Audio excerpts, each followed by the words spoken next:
Hey everybody. Hey Moonlight. Can you confirm can you confirm that I'm live? I will wait patiently for your confirmation and we'll let some other people filter in. Didn't do the best job of promoting this in advance. So we'll see how it goes. Okay, it doesn't seem that you think I'm live yet. Okay, we're live. All right. Hey guys. Good to see you all. Run at once, good to see you in here. Mark Tyson, Gas Top Aces, Rodolfo, Eric. Thank you all. All right, so this is I'm on no delay because I'm not going to be playing. We're going to be studying, and this lets us chat in real time. Lunchbox, thank you. All is well over here. I hope the same for you and yours. So I'd actually like to, as we're letting some others filter in, I'd like to get a feel for um, what you all play. So could you put in chat either? So don't do it yet. Either online or live, and then um, I'm going to assume cash. So either online or live, and then like heads up, six max, eight, nine handed. What's your most common game that you play? So now you can start. So it's online or live. It's the heads up, six max, or ring. And there might have been another question, but I don't remember it. Adam Johnson, high stakes live cash. Awesome. Let's do it. Four card. We got some heads up. Cool centrist. You know what's funny? I was planning to be out of town for, well, now and the rest of the month. And so like I had those PLO tournaments off my radar entirely. But now I am online, or sorry, I am in town. I'm reading chat at the same time. And I don't have any, like I probably won't because I didn't make time in my schedule. But I'm still considering it a little bit. All right, so we got some live 6-9 handed online 6 max live ring. All right. Okay, so then we're definitely going to do some 6 max study. Not heads up right now, even though Parasenses plays heads up, and so do I. And I am seeing a mix of stakes. You guys don't need to tell me the stakes. You're welcome to, but don't want anybody out there not posting because they are not proud of the stakes they're playing, which is a whole other issue entirely. You should be proud of whatever you're playing. 12-handed live, yeah. All right, cool. So we'll do some 6 max, and I guess while we're talking in chat, let's talk about what gives you trouble. Is it 3-bet pots, single raise pots, facing aggression, deciding whether you're the one to c-bet the flop, c-bet the turn, so on and so forth? What gives you the most trouble? And we'll start there. Obviously, I'll get a few different suggestions. Dan C, good to see you. Yes, and as Run It Once points out, Vision is currently free for all Run It Once members. To be clear, that means all free account Run It Once members. So if you don't have a basic account at Run It Once, it's entirely free. Runitonce.com. And it looks like that link is coming in hot, assuming links are working. All right, we got some 3-bet pots, boards that are bad for our range. Super, that's a great choice of a spot to study. Sets OOP on drawy boards. All right, let me speak to sets OOP on drawy boards first. So we're going to go single raise pot. Let's see. Button versus big blind. So we'll see like a Jack 10 4 flop. And out of positional check, in positional bet big here. And let's look at how we play some sets without redraws, because I think that one common, I don't know if I would call it a misconception, but I think people tend to overvalue made hands in PLO and undervalue some draws. And I think people tend to be not as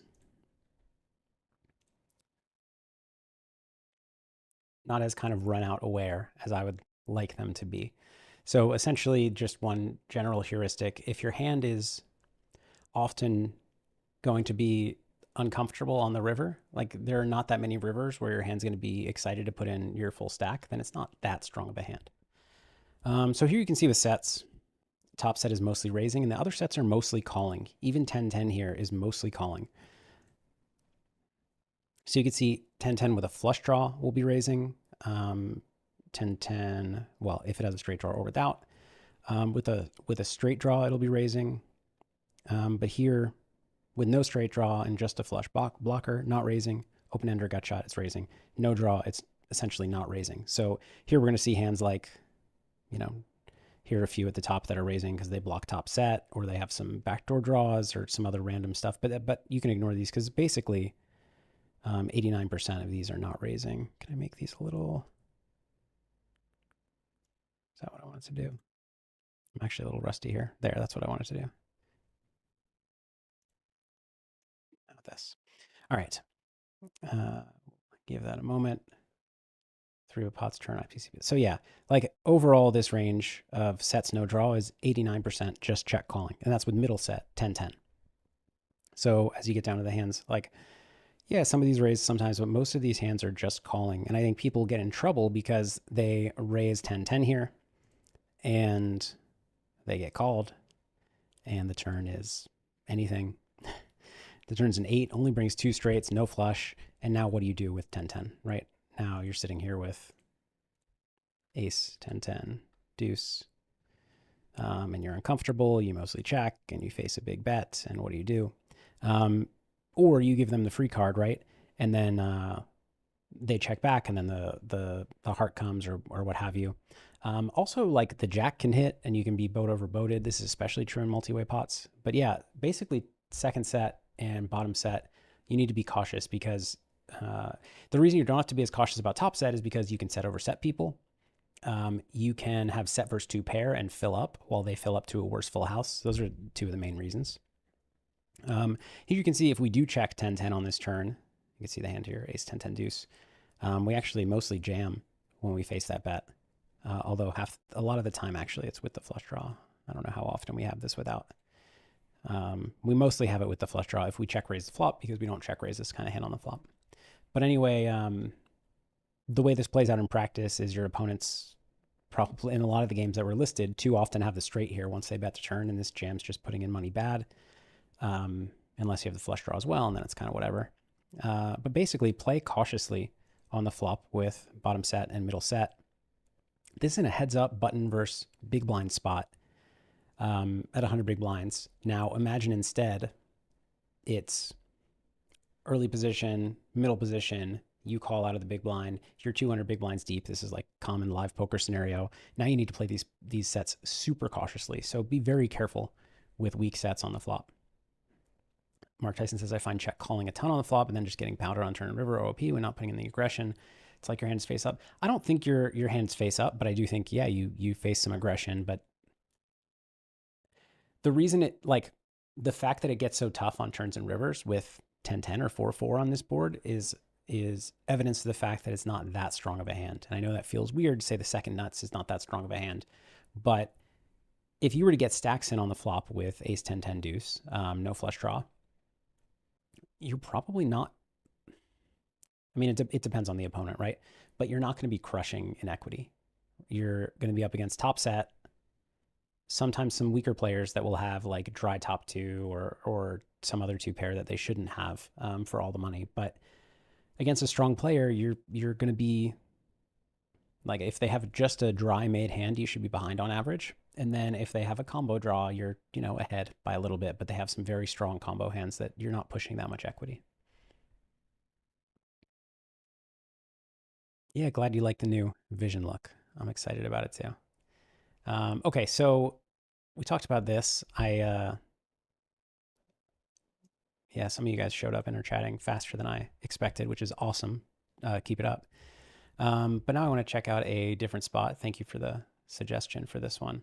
Let's do the 3-bet pots that Supero said. 3-bet pots on boards that are bad for our range. So I'm assuming he means as the 3-better. So let's make ourselves the small blind against the button 3-bet pot.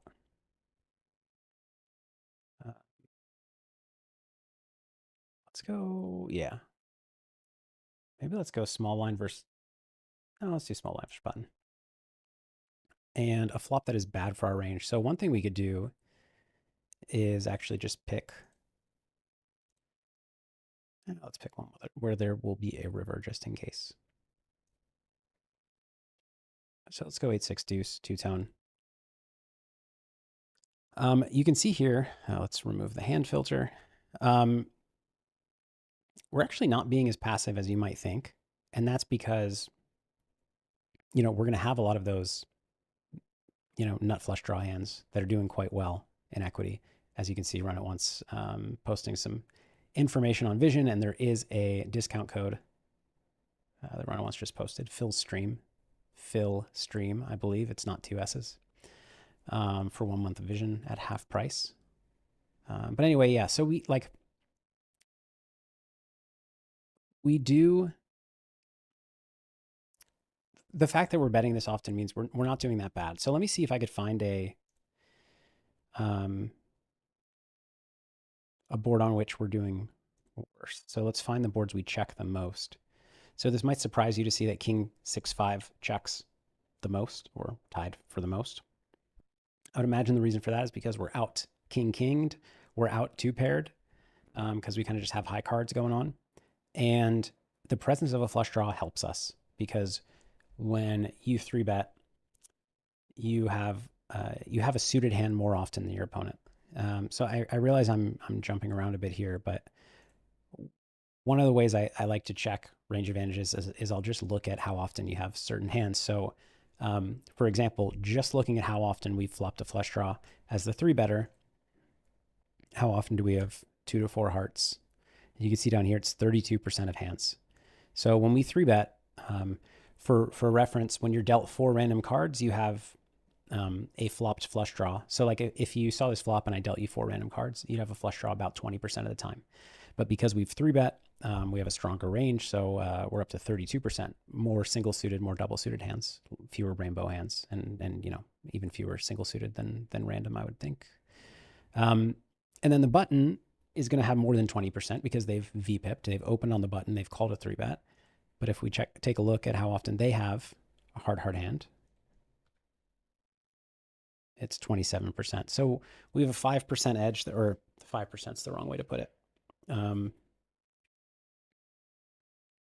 That's 5 out of, so it's like right, a 1/7, we'll call it edge.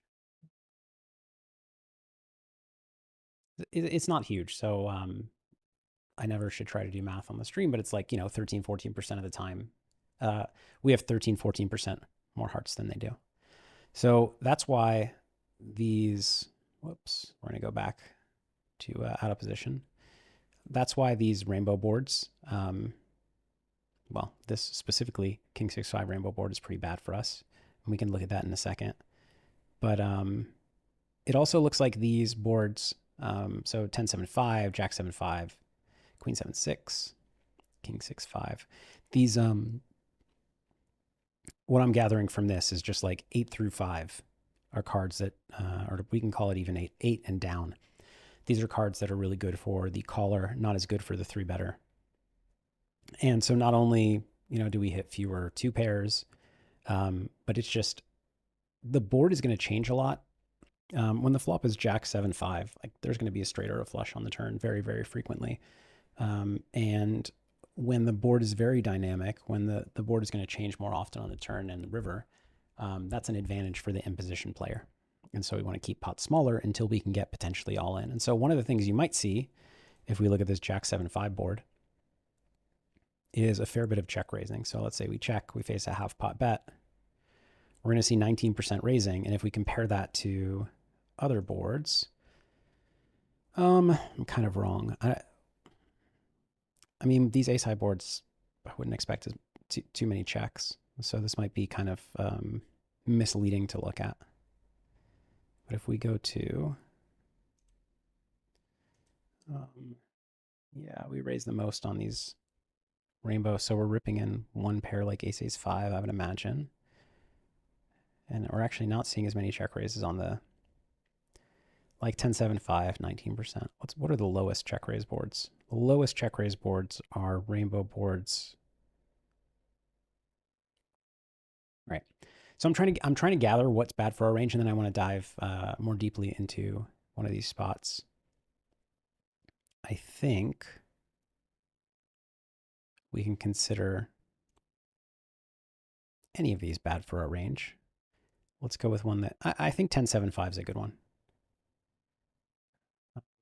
So here we have, 3.5 times pot.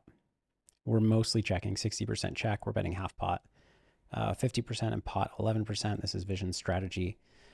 When I split, I prefer to have a third pot or quarter pot sizing as my small sizing. So then maybe you could bet a little bit more. And then pot, I think pot's fine as the big sizing. Good call. So Quar points out, I'm looking at unpaired boards, and these are unpaired that are not straight boards. So if we were to look at straight boards, for example, I'm sorry I'm jumping all over the place. This is kind of going to happen with chat. But that was an excellent point that I wasn't noting. So on these boards, on the straight boards, there are some essentially pure check boards. When the board is, we'll call it like 9 high. Here, let's do rainbow. Suits, rainbow. And then when the board is like 9 high, exclude highest card, ace, king, queen, 10. Whoops, there's a jack, 10. Yeah, so basically 9 high boards and lower.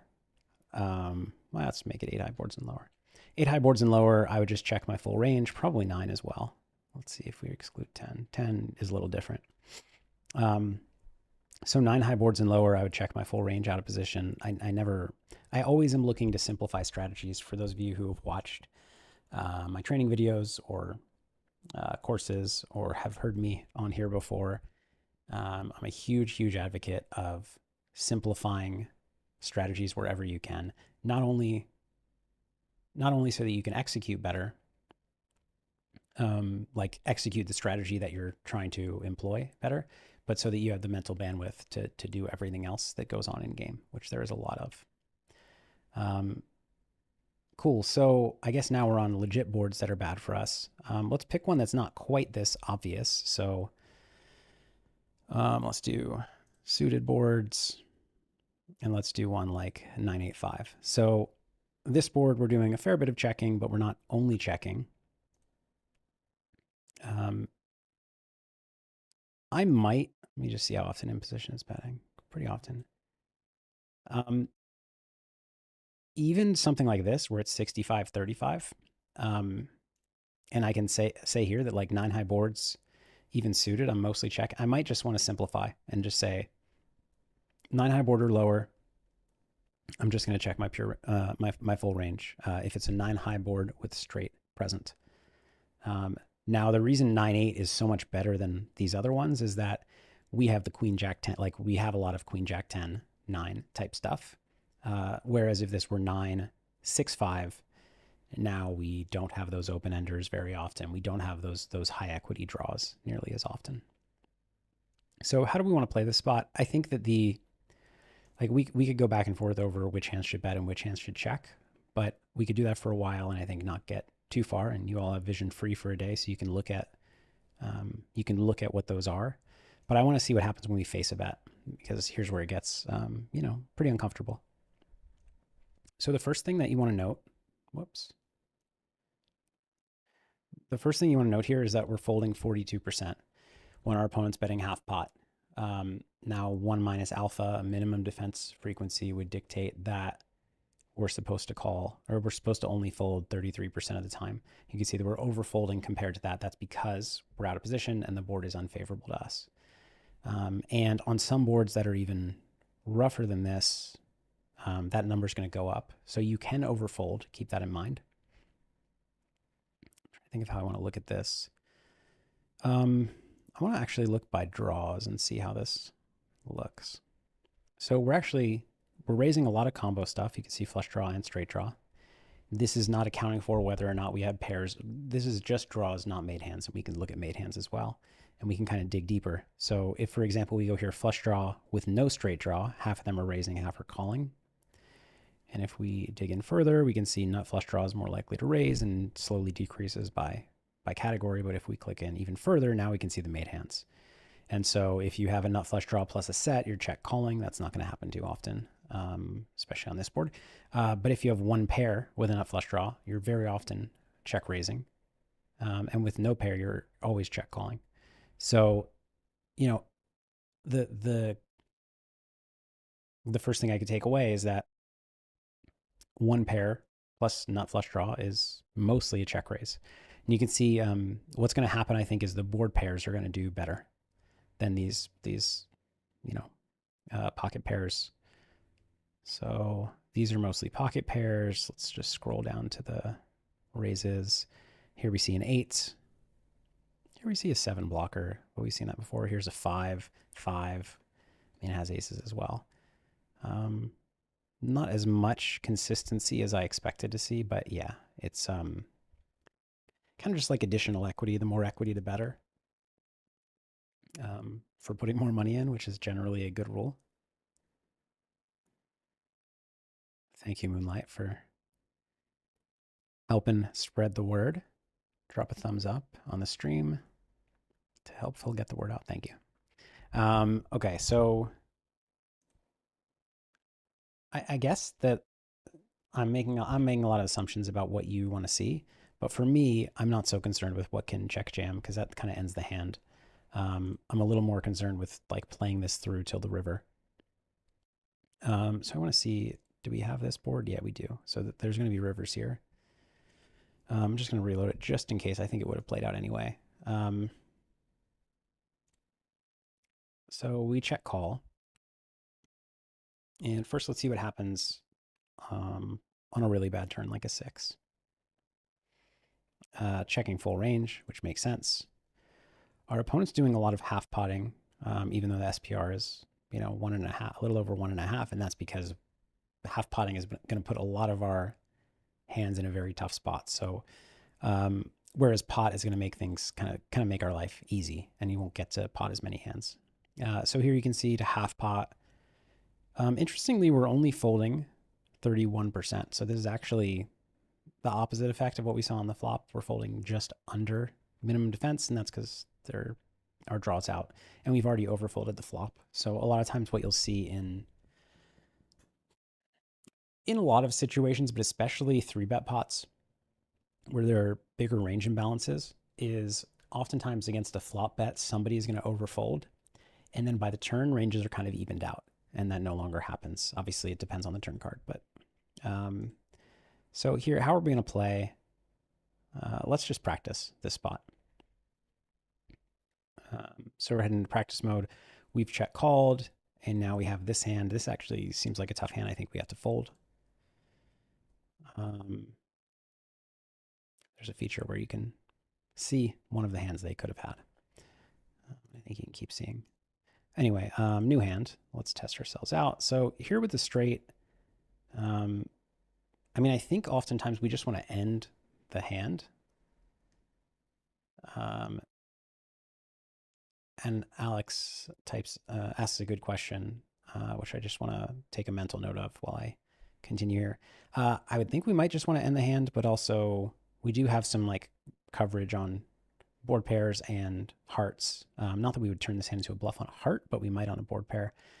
Maybe call? No, we just rip it in. So then my question would be, if we have 9-7, 9-7, 8-7, 7-6, 7-5, and we do not have a 10. Let's go. It's not letting me exclude.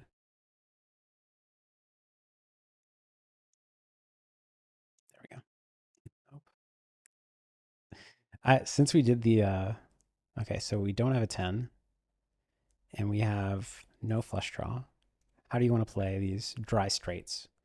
All right, so they're raising half the time, calling half the time, and can we learn anything about, I mean, spades? No. No hearts are more likely to raise to deny equity from flush draws, I guess, and less river playability. When we have a strong heart, we're more likely to call. Okay. So let's actually, I kind of want to see what happens here if we call. Oh, we can't because we have to raise. Um, now let's look at it. Okay, so we're gonna have the same spot. I want to check call with. Well, I want to check call. Oh, we can't hit it in the river here. Which ones can we? We probably are not going to be able to on any then. No, because there's just very little calling. Okay, never mind. We'll go back to practice.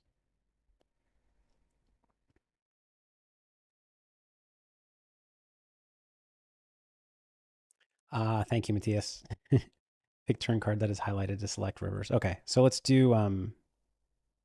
Thank you for being here, Matthias. Matthias, the genius behind Vision, um, who keeps updating it too fast for me to keep up with what's going on. So now we're going to have some river spots. I'm going to head back to the board. It's a little bit different now that there are two spades out there, but we're still doing a fair bit of calling. And let's see what happens on a heart river. If we're doing some donking, some, not a lot. And this is another spot where we can go to overview and we should be able to see the rivers that have more donking. So interestingly, spades have more donking. What that implies to me is we're much more likely to have spades than hearts. That makes sense. First of all, we're going to check jam some hearts on the flop. Second of all, if we check called flop and we turn spades, we're never folding the turn.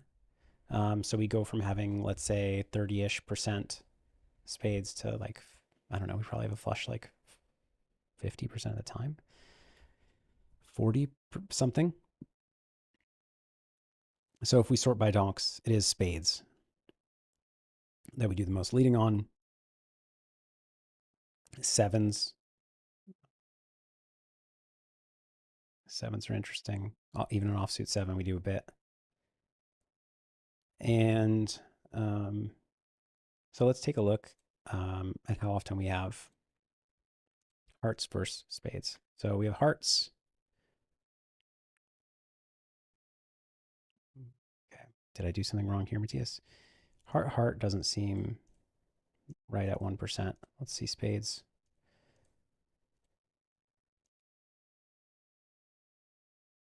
1.5%. I think I've got something messed up with filters there. So ignore me. But I would imagine that we have, and then let's say we did hand classes here and remove the filters.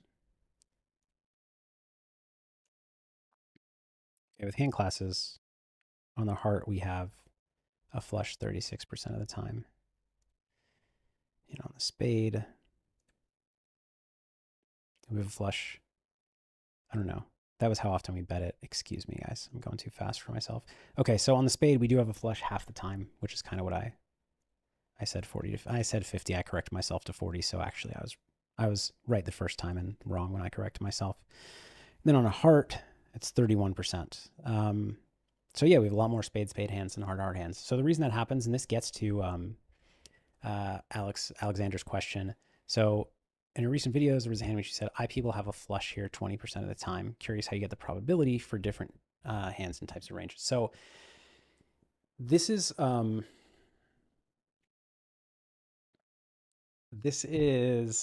one of the things that really helped me understand how to estimate optimal strategy in PLO, is figuring out how often people have different hand categories. And it's it's never easy, but it's much easier when you're playing heads up, which is what I was studying. So in heads up, you essentially you play close enough to 100% of hands pre-flop. So if it goes like button open, big blind calls, you both have close enough to like 100% range that you can just look at the dealt frequencies of all different things. So for example, like I said, on this flop, if you were dealt 4 random cards, you'd have a flush 20% of the time, or a flush draw 20% of the time. Jack 10 or any 2-card combo that is not present on the board is going to be about 7% of the time. So you'd have the open ender Jack 10, 7%. You'd have 10 7, 7%. You'd have 7 6, 7%. And then if you combine all of those, there's obviously some overlap. So maybe it's 18, 19, 20% or something. It might even be 7.5. And then when you combine them, it's 20 or 21. I don't remember. But And similarly, like sets, or with two pair, it's 5-ish%. I'm actually a little rusty, but I used to know all of this when I was playing the Galfond challenges. I knew it very well. And so then what you do is you've got these probabilities. Um, you've got these probabilities in your head, and then based on the action, you kind of guess how often the you or the player in question still has this hand, or like if the action has made it more likely or less likely that they have this hand. So for example, when I said, okay, well, if we called the flop with two spades, we will call the turn very, very often. So what that means is, let's say we check call the flop. We probably still have spades about, and maybe I'll just show you. So we had spades on the flop, something like 32%, probably a little bit more. So here we have spades, classic, so we don't take more loading time. Okay, so we have 29% spade. Maybe it's different if we bet. I'm a little confused about why we'd have more hearts. But no, I guess that was actually similar. I take it back. So 29% spade. You can see here that we call with 34% of hands, and spade hands call 44%. Yeah, thanks, Matthias. I thought so, but I wasn't sure. So what does this mean? It means that we're more likely to call with a spade hand than the average hand in our range. Now, why is that? Well, the clearest reason is that overall we're raising 24% of the time, but spade hands are only raising 12% of the time. So we're taking hands from that raising range and putting it into our calling range. That's not actually what's happening. We have fewer raises, therefore we have more calls with spade hands. Because when we have spade, it means first of all, it means we don't have the 9 spades. The second of all, means there are 2 cards to be taken away that we only have 2 cards left to have hearts. If I'm confusing you, don't worry. I just have to say all the things, but some of them don't matter. I'll emphasize what matters. So what happens is we've got 30% spade here, 29%, and then spades become overrepresented by the time we call. So you can see here that from 34 to 44, that's like we'll call it 20% increase. For the sake of simple math, 20% of 30% is 6%. So that means that we'll have 29% plus 6%. We'll have 35% spade hands by the time we call. And so the way to test this out, let's just, for the time being, put a non-spade, non-heart out here. Now, if we look at spade, my guess was that we'd have it 35% of the time. And I'm wrong, we have it 40% of the time. So this helps a little bit, the diamond, but oh, okay. I think my mistake was, it was actually, so we had it 29% of the time. It's calling 44, this 34 of 34. So it's not 20% more. It's more like 30% more to get from 34 to 44. It's 20% less to get from 44 to 34, roughly. Okay, so I did the math wrong. However, you can see that by the time we call, now spades are overrepresented. So it goes from 29, especially on the king of diamonds, up to 40. Now let's instead put the first card we were studying, the deuce of spades, and run it again. And now you can see we have 38% because the spade takes away a few combos. The deuce we're not going to have a deuce in our hand very often, but occasionally. So now what happens when we check and we face a half pot bet? Now how are spade hands going to respond compared to our overall range? So spade hands are going to call 52%. Interesting. Instead of 47%. This math seems a little wrong to me, because then what should happen is we should still have like 33% spades, yet when the river, I guess it really depends what river. So on a low spade, we'll do better in terms of how often we have a spade hand. So on a low spade here, We have 34%. Okay. No, this is right. On a high spade, we should have less. Yeah, 23%, because just we usually have an ace or a king high, like a high spade. So one of the numbers I looked at before, I must have been wrong about, but this math all checks out to me, where we went from 29%, or sorry, we went from 33% to 34% because they got slightly higher up, more overrepresented, but also a spade came out decreasing them. So it's kind of the same. So to answer your question, it was Alex. Yeah. To answer your question, Alex. Okay. And thank you for the follow-up question too. Uh, to answer your question, yeah, we kind of take the baselines and then we adjust based on how often we play. We play hands a certain way. And obviously you wouldn't be able to be looking at vision and doing that math, but the way that I like to do it in game is I say, okay, well, let's say I have 20% spade on the flop. Or let's say this flop, for example, it's a heads up single raise pot. And it goes, I'll just go back to the flop so it's a little less confusing. It's a heads up single raise pot, ignore the pot size. The big blind, I check, button bets, and I call. Well, I know I had 20% hard hands dealt. And so when the flop hit, I had 20% flush draws. And I know I'm not folding that many flush draws. And yeah, I'm raising some of them. But for the most part, if I'm facing a big bet on the flop, let's say I fold 40 something percent of the time, I'm probably folding flush draws, 10 to 20% of the time, I'm guessing. And calling more often than not. So I think like if our calling range is something like 50% of hands because we're raising 10, folding 40. And I think I'm calling let's just call it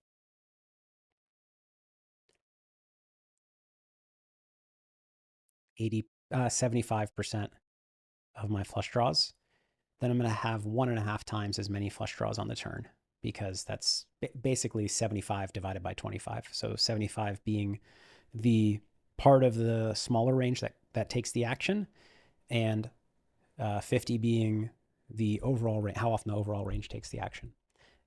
So 75 over 25 is 1.5. So I take my base frequency of 20% and multiply it by 1.5, and I get 30%. So now I know I have 30% flush draws. And let's say the turn hits, brings a flush. This is why it's helpful. Turn brings a flush. I face a pot size bet. Well, first of all, I know that in theory, I'm probably calling all my hard hands, or close to it. So that's 30% of hands, and I need to call another 20-ish percent in order to defend optimally. And that's the spot where you want to defend close to optimally, close to 50% of your hands. So then let's say I call. Now on the river, I folded 50% of the time. I didn't raise, let's say, for simplicity. That means that my 30% of hands, which I called 100% of, compared to my 50% call range, 100 over 50 is 2. So now that 30% range gets doubled. And now all of a sudden on the river, I have 60% flushes, roughly. So now when I check and I face a pot size bet, what do I know? First of all, I know I never need to call without a flush because 60% of my range is flushes and I need to call half the time against pot size bet. And secondly, I know I can fold some flushes in theory because, I can fold 1/6 of my flushes in theory.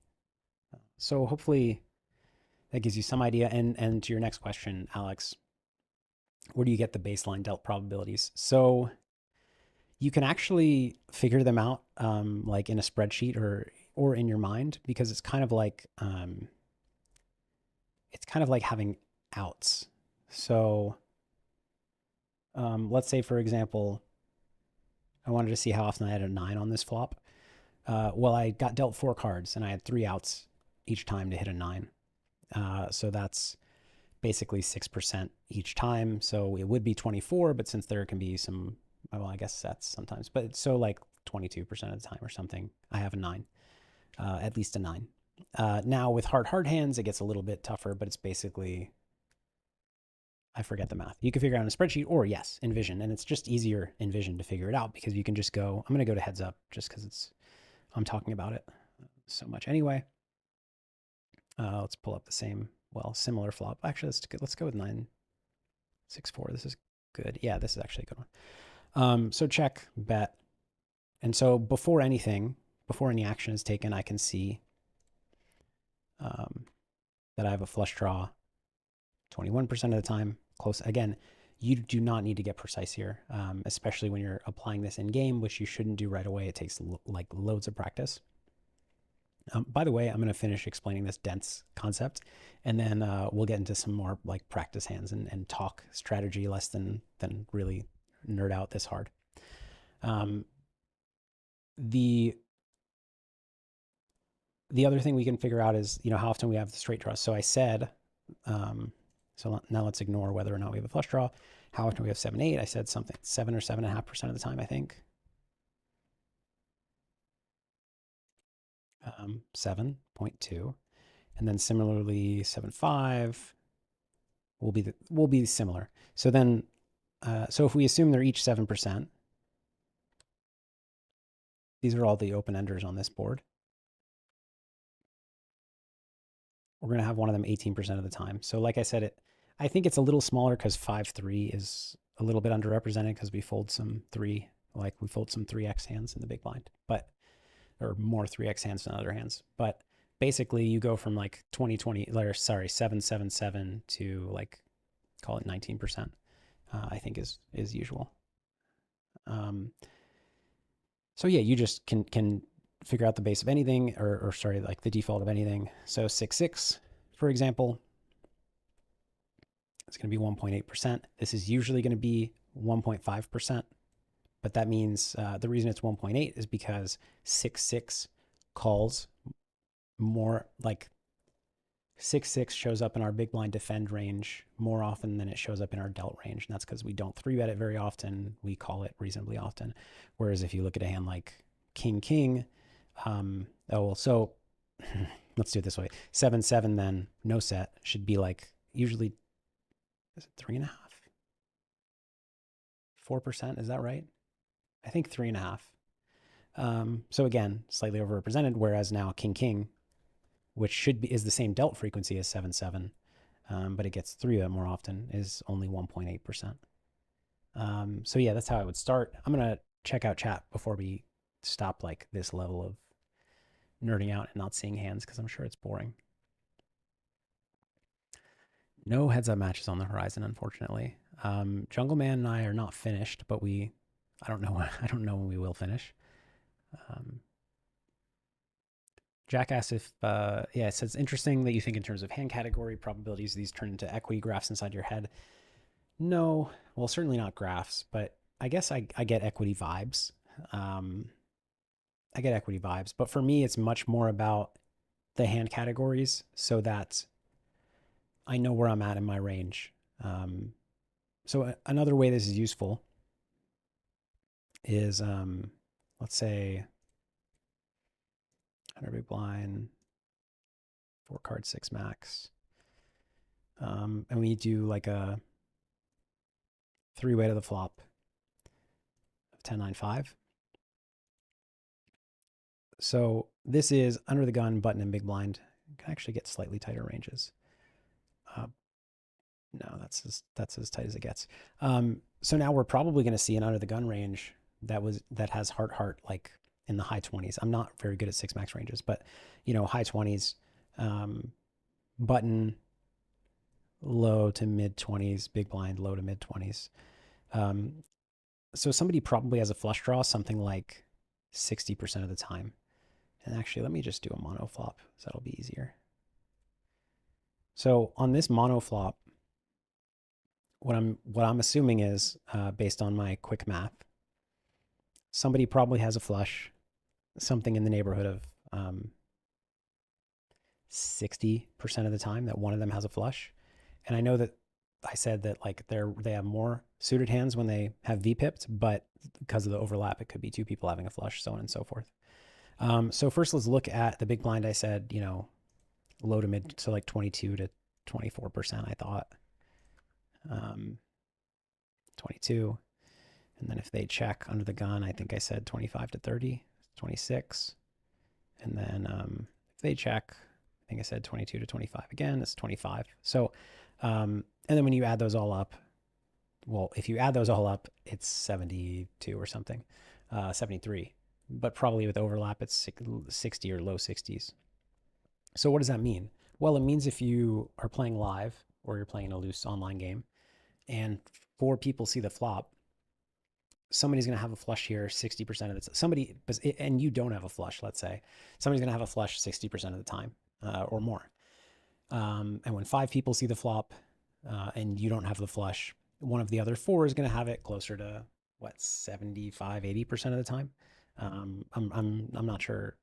I'm not going to get more precise.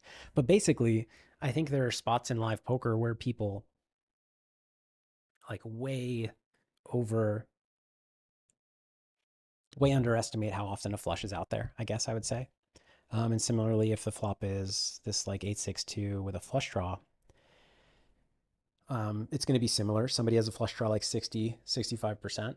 And by the time somebody calls a bet and then the flush hits on the turn, I mean, it's if somebody had a flush draw, I guess some people are folding flush draws. It really depends on the sizings and stuff. But basically, by the time you get called on the flop, especially if you get called in two spots and the flush is on the turn, like you're up against the flush a ton of the time. And it's not a great spot to bluff against people who don't fold flushes.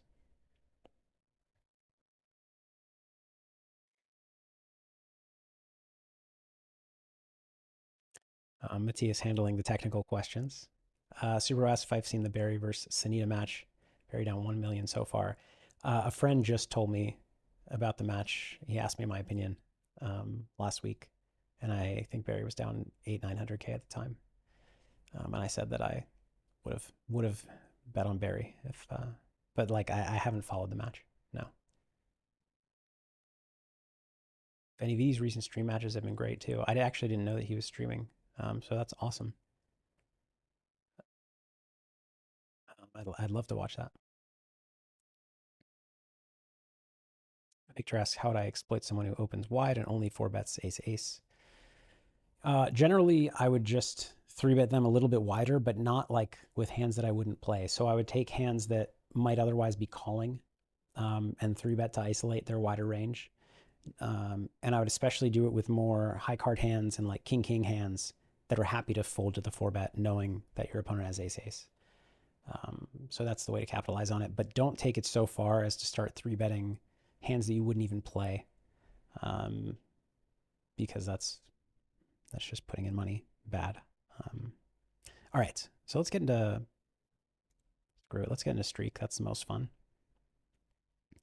We'll do some six max, which I'm not going to be very good at, and flop play single raise pot. Gun rush button. Let's see how it goes. Under the gun, first to act. I assume we're just doing a lot of overall checking with our range. Yeah, so I would simplify this to check 100% of range if we're checking 87% of our range on queen 6-4. So that my hand doesn't matter too much. Let's see another hand. Ace 3-6, I would actually don't know how much betting we're doing. I would check this hand regardless, I think. Okay. So yeah, check this hand regardless, but we are betting half our range on the ace. You know what? I guess I just want to take a quick look because I don't really know optimal strategy in six max. So king high boards are bad, rainbow boards are bad. Well, no, rainbow boards can be good. Ace high boards are good, king high boards are bad. That makes sense. Oh, and these are the non-straight boards because this is a non-straight board. I assume straight boards, it depends how high, probably. So checking and facing this size bet, I think this is just a fold with ace king. Cool.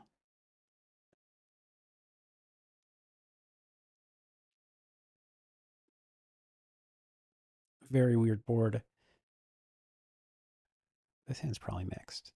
Let's go with mixed. No, it's a little bit mixed, but it's mostly, especially with these suits, mostly checking. This is a weird board that I would not get too hung up on.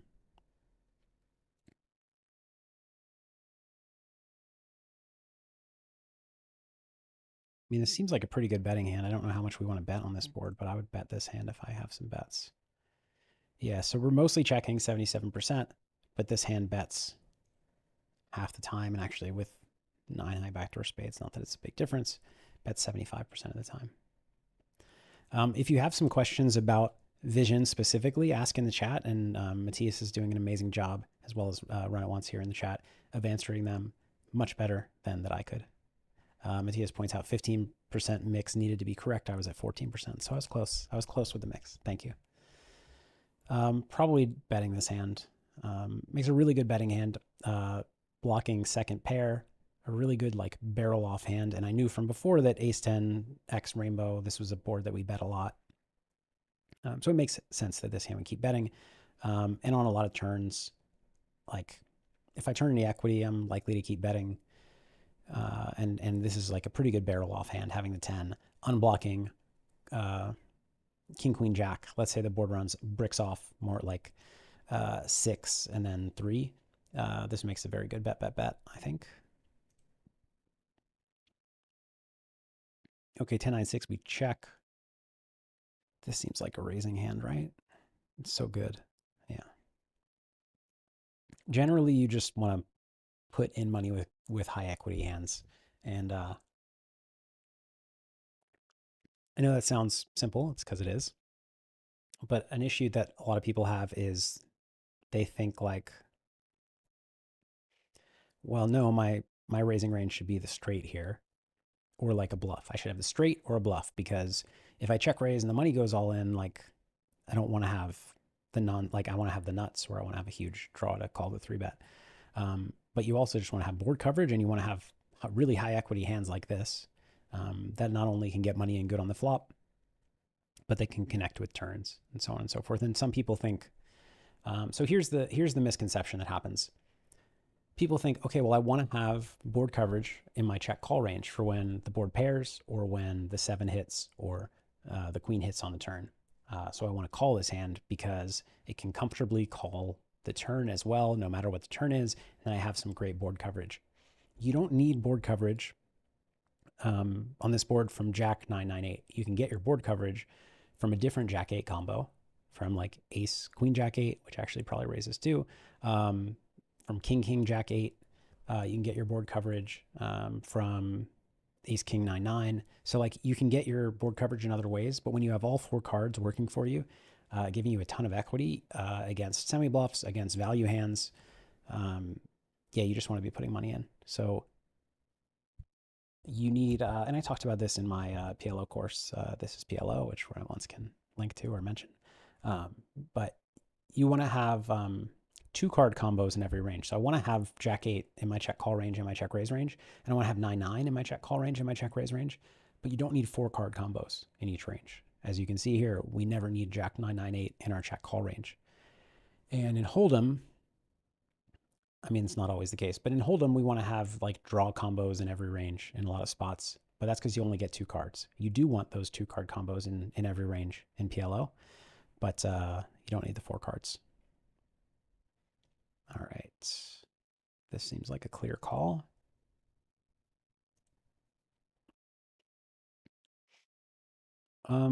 We do some betting here. I'm going to go with bet. Okay, it's close. It's a mix. Mix would have been maybe a better answer. Ace, queen, 7. I think with the back door, I'm more likely to want to bet and just like build the pot. Interestingly, this this Jack of Hearts made a huge difference. Without the Jack of Hearts, like with a non-Broadway heart, Vision wants to check always, and with the Broadway heart, it wants to bet. I was focusing on the backdoor flush draw, which does matter, but actually here you can see a non-nut backdoor flush draw bets just as often as the nut backdoor flush draw. So, I was narrowing in on the wrong factor, frankly. I mean, these are a little bit different because this one has a heart, this one doesn't. But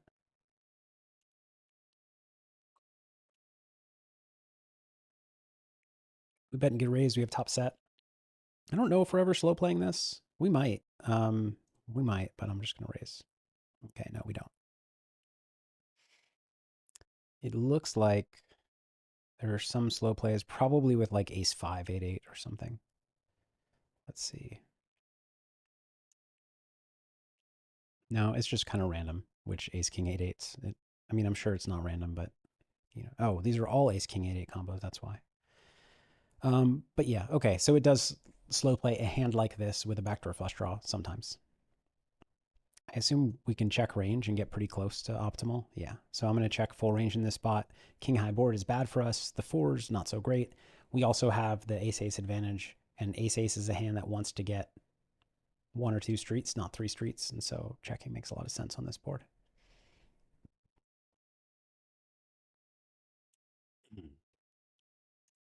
Matthias handling the vision questions. Thank you, Matthias. This actually feels a little close. I think it's a call, but if it were somehow Jack Jack three deuce, which we wouldn't have pre-flop, I would feel like it's probably a fold. We bet and get raised, easy fold. Doing better than I thought, 93%. It's my streak up to 10. Bet and get raised. I think we got to fold. We do have some backdoor stuff going on, but yeah. Bet and get raised. All right, giving me tough ones. Uh, is the sound? Frank's asking if the sound's low. I do have a quiet voice. I think my sound is on my end pretty normal, but I just have a quiet voice. This seems like a clear check call.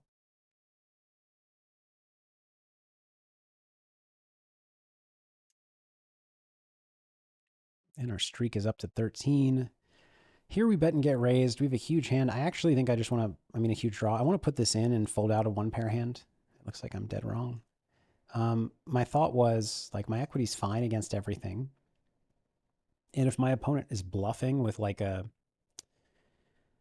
ace 10 10 8, then I want that hand to fold rather than, because like things can happen. The turn could be a deuce and it goes check check, and now like I guess I small bet and maybe I get called, or you know an eight hits the turn and now they have trips and so on and so forth. So it seems to be the case that this hand is not considering jamming. Probably, given what I know about solvers and vision in general, it wants some kind of pair. So let's see, with Jack 10-7, let's look at the hand classes. It's basically going to be one pair or no pair. Yeah, so one pair it wants to jam, no pair half the time. So how's it deciding with no pair that it wants to jam? More often with a backdoor flush draw and straight draw, which, okay, they're both straight draws. So more often with the backdoor flush draw, or sorry, wait. Yeah, more often with a backdoor flush draw. With a backdoor nut flush draw a little more often. I don't know how much that matters in practice. Just want to see some hands. So, I mean, it seems to not like the queen for some reason. Oh no, yeah, it seems to not like the queen. Maybe too much playability with the queen. So like seeing turns out of position with more nut outs, rather than just shoving it in with decent equity and ending the hand. I think that does make sense. But I was not that far off.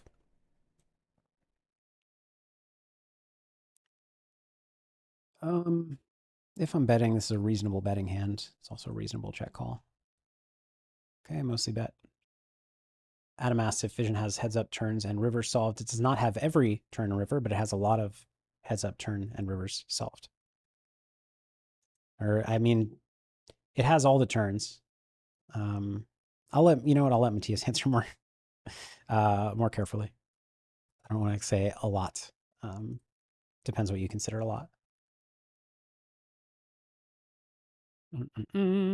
This seems like a pretty good, like it's basically a bluff. Yeah, Ace of Hearts, Jack Jack. It's going to be pretty awkward to check call.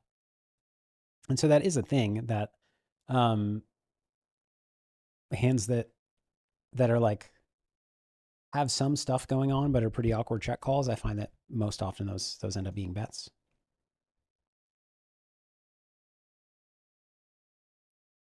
I don't think I can raise this. Not strong enough. Check call.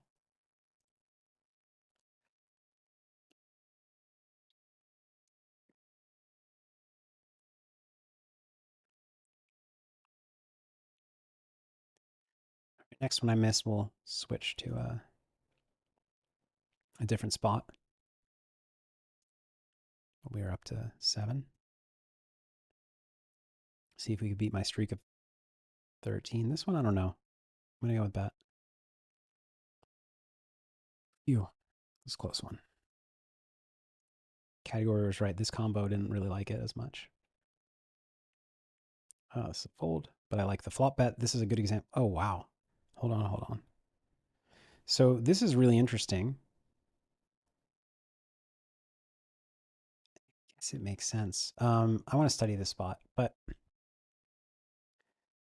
I was pretty quick to fold because I'm used to heads up. But I guess in 6 max, the button's not supposed to have a lot of sets and 2 pair, like very little 2 pair on this board. So we just expect to be up against, I don't know. I actually just want to study this spot.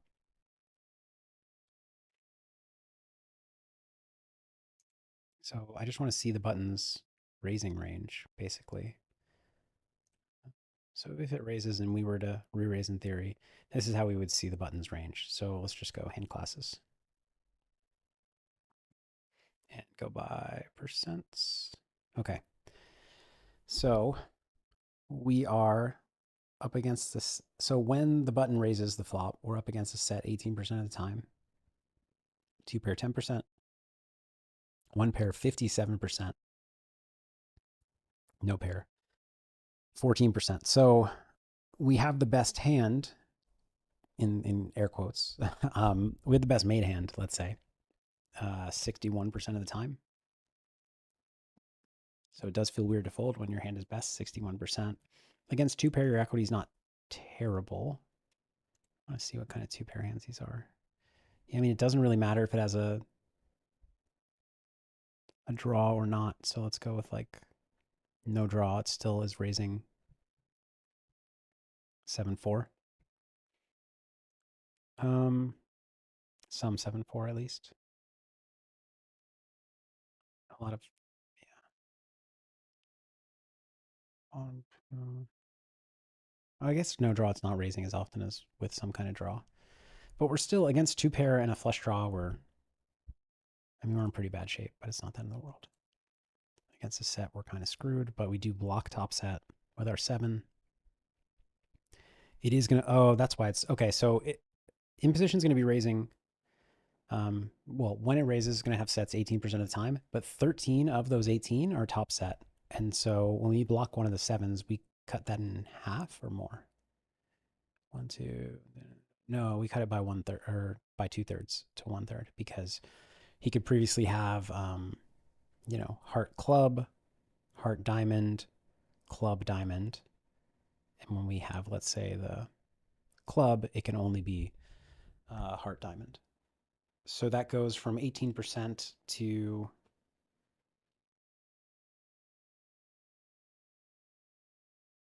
like 9%, 9 to 10%. So it does make a pretty big difference, which means we hit the best hand more often. So that's why ace wanted to call. That was an interesting spot.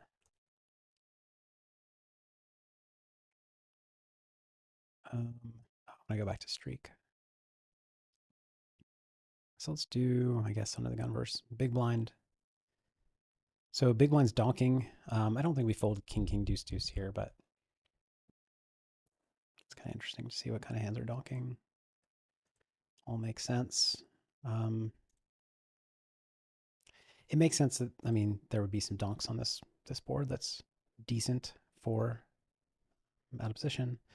I would think we mostly want to bet with the ace and the king and no board pair. More often with the ace and the king. Yeah, always bet with ace and the king. The reason for that is we induce fewer bluffs by checking from the king of spades, and we when we check back. Well, I don't know how much that matters. Just gonna we basically get less action in the form of bluffs and value when we hold the king of spades. And I think blocking pairs is a bad blocking pairs means we block calls that we beat. Or yeah, I'll leave it at that. Ricardo, no, this is not a heads up study stream. We're actually doing 6 max. This is under the gun versus big blind. with big blind in these spots so far donking. Here it's checking. I don't. We could maybe like be really high frequency c betting this board, and then this hand would bet. But it seems like one of the last hands to bet, and it looks like everything I said was correct because we're betting 80% of the time, 79 to be precise. But this hand is rarely betting.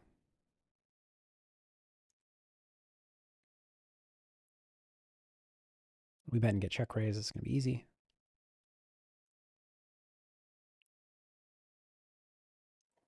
I would imagine this mixes.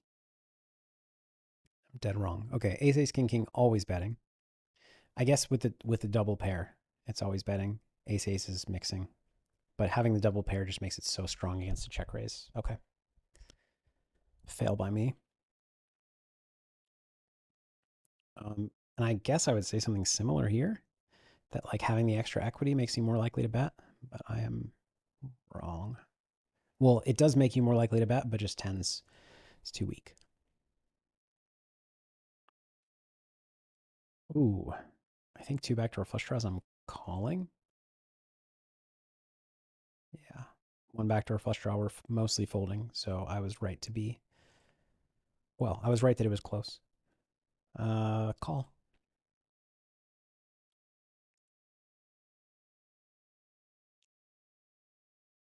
Again, no pair blockers, more likely to bet. Yeah, always betting. This one, no pair blockers, but with ace jack. Oh, and another. Oh, okay. Three spades. That makes sense. Three spades, you block flushes. You are more likely to get, well, whatever, action by checking than by betting, I guess. Sort of. I think we want to bet this. A lot going on. We are at 5. Really high frequency bet, but I would think this is not one of the hands. I'm wrong. We just go 100% bet, 99 in this case on ace jack jack. I mean, it makes sense. We like kind of can't get raised. Although it's simplification. I would actually check this. I don't know if that's right. Nice. We bet and get raised. It's pretty ugly. The cards that we do hit, we are going to get a lot of action on. Like he's going to bluff a lot on the 5, on the 4, on the 6, on the 9, on the 10. Although the 9 and 10 are less thrilling. But, well, the 9 especially. But yeah, I like that as a check. As does Vision. I would expect that this hand bets with a heart and checks without. It's my read, and I'm correct. Let's see if another heart does it too. Well, I'm almost correct. With the ace of hearts, it does. With lower hearts, it does not. So I'm not correct. I'm half correct. Clear check, I would think. Yeah. Low flush is kind of a, if you subscribe to the like, one way to approach. I think this was actually in. I'm sorry, I'm forgetting the name. There was this PLO book that was really expensive, like 15 years ago. Um, and I think that's the one, or maybe it's a different, that talked about like pushing hands and pulling hands. And low flushes are pulling hands. You don't want to be like narrowing their range by betting. You want to let them come to you. You want to invite them in because they're like their folds are drawing dead. I like to refer to this as this seems close. Okay, not close. Check. I refer to it as kind of like a hand elasticity. And what I mean by elasticity, I think again with two backdoor flush draws, we call this, not with one. Yeah, mix. Okay. Hand elasticity basically means, I would just call this with the ace 5. It's too strong. Means that like a, a low flush has low elasticity because you make them fold dead hands and you make them call with some hands that you're dead against. Whereas, let's say ace king 5-4 on this board has high elasticity. And what I mean by that is against raising hands and calling hands, it still has good equity. And against folding hands, it doesn't even have amazing equity. It's basically like similar equity against the weaker parts and the stronger parts of their range. Is a high elasticity hand. And generally, you want to be more aggressive with high elasticity hands. This I could see raising, but I'm just going to call. I don't really know. Okay. I mean, that was close. I mean, well, it does sometimes call. Home chambers, yeah. Thank you. Seems like a clear call. I was actually thinking of the different one besides that book, but yeah, that is, you're right that that's the one. I actually didn't read it, but a good friend of mine who was a crusher kind of swore by it. Um, I mean, I don't know. This is a weird hand, weird board. Okay.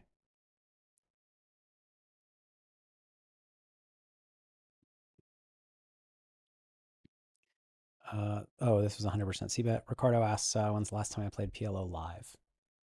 It would have been a tournament. Last time I played PLO cash live, straight PLO cash forever. I played in like a high stakes mixed game that had PLO in the mix. So I don't know, a few years ago, but straight PLO cash. It's been a very long time. All the high stakes games have gone private, and they don't invite me. Okay, so this is a makes sense as a bluff raise. I was kind of just thinking the hand is bad, but yeah, that makes sense. All right, let's move on. Cut off reverse button. This shouldn't be too much different than on a converse button. Yikes. I mean, it seems like almost a call, but not quite. Yeah, this seems like a really hard spot to navigate.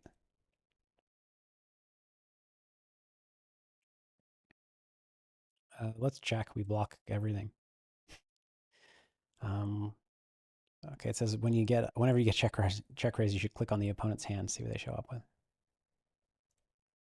Let's see. But yeah, when I face some action, I'll check it out. This one feels like almost a bet because it has the components of like it's an ugly check call, but it has some stuff going on. But I think it's just like Jack Jack forcing out undercards and getting called by every Queen Queen. It's not great. Supro asking about game streams. Um, Again, I don't have any plans. So like this the rest of this calendar year, which I guess is almost over. Um, I don't have I don't have any poker planned. Um, I've got I've got like a lot. Well, maybe this is a range check on 754, close to it. 84%. Um, so I recently launched Beyond the Game group coaching program, which is getting kind of the majority of my attention right now. Um, and we're onboarding. We're taking new members soon. This hand wants to put money in. I would imagine this is a high check frequency. Yeah. So like we just check 88% of the time. So I would check my full range, and then this would be a check raise. It's just too strong. So that's getting attention. There's also um, a mystery, not a huge mystery, but mystery project getting my attention. I guess this is just a call rather than rip it in with very little fold equity, but no, we just rip it in. We fold out some better hands. Yeah, I mean, makes sense.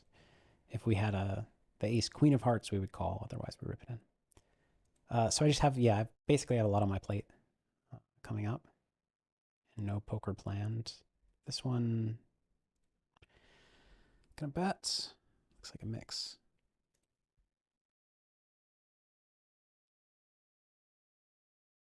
Uh, this one seems like it's good enough to raise with the open ender. Without it, I wouldn't. It looks like with this particular jack high suit, without the 10, it calls, but close. Ricardo says, not gonna lie to you, Phil, my card is maybe the largest PLO live public cash game in the world. I played it yesterday. My heart pounding. 20, 40, 80, 160 very often. That's exciting. Yeah, I'm just like I'm excited that that game is running in a public room because we need more of that going on. Victor mentions the decent amount of high stakes heads up PLO action on coin poker. Do I have any interest? Again this year I don't, and I don't. I think that I just know some people that have had trouble on there. And it was a while ago. I don't know if things have changed, but it seems a little risky given that. Check with no spade in my hand.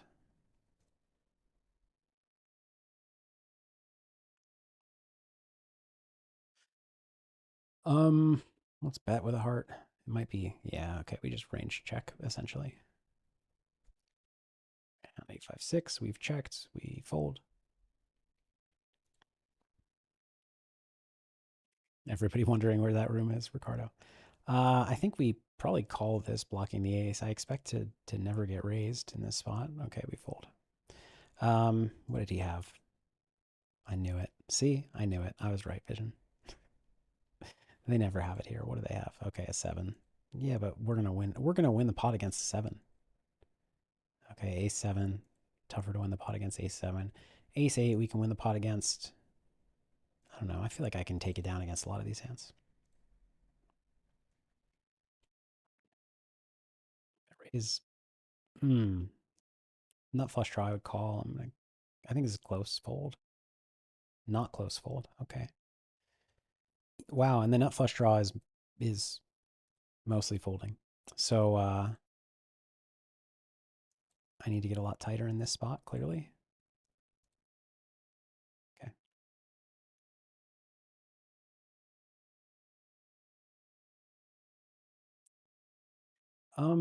Could probably check most of our range. Yeah.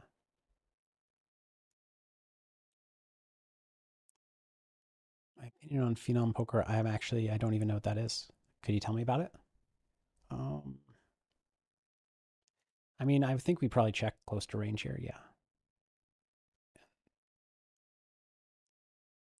Okay, the double post. Now I'm starting to wonder if it's okay. So we check fold ace jack jack.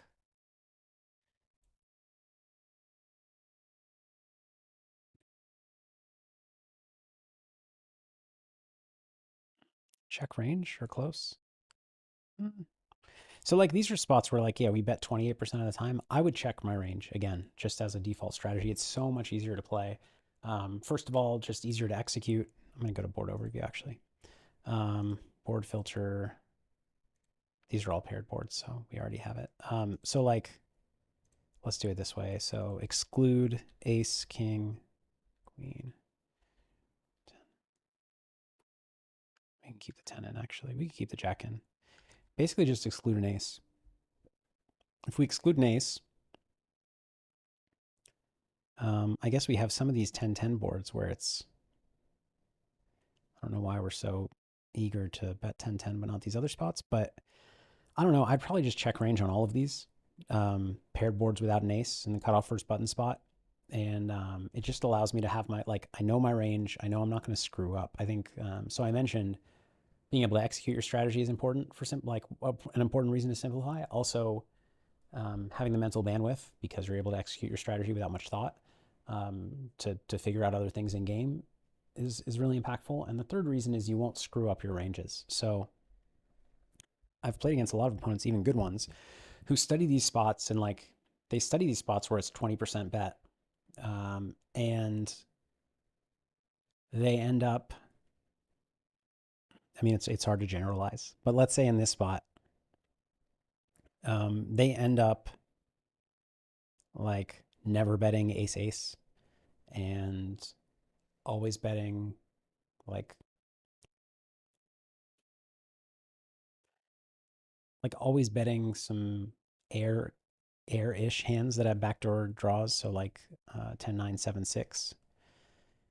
Let's see if that hand likes to bet. I don't know.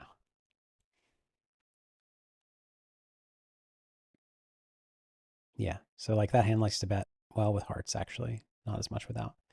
But yeah, with hearts, they just always end up betting like 10 high flush draws and checking the ace high flush draws. And so they end up just screwing up their range. Because you could see here, like even this 10 high, they're supposed to like bet, well, we'll call it 75 and check the rest, check 25. But they just end up betting it always. And so they screw up their ranges, essentially.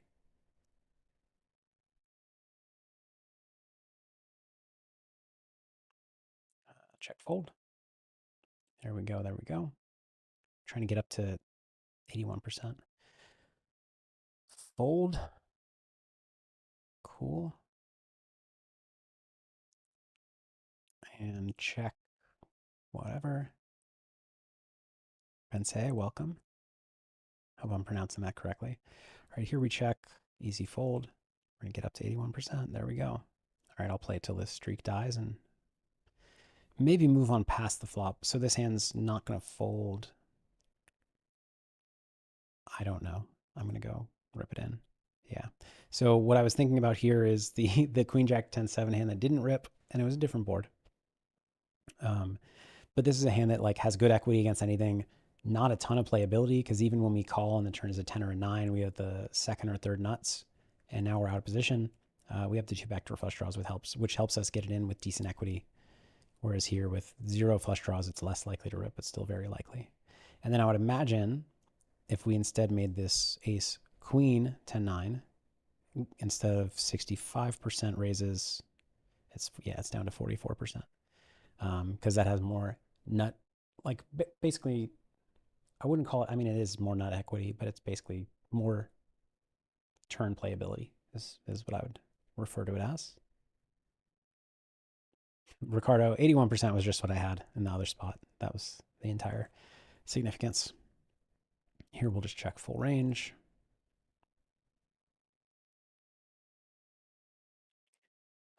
Good question. So Slim Joe asks, what's my threshold for simplifying a range check?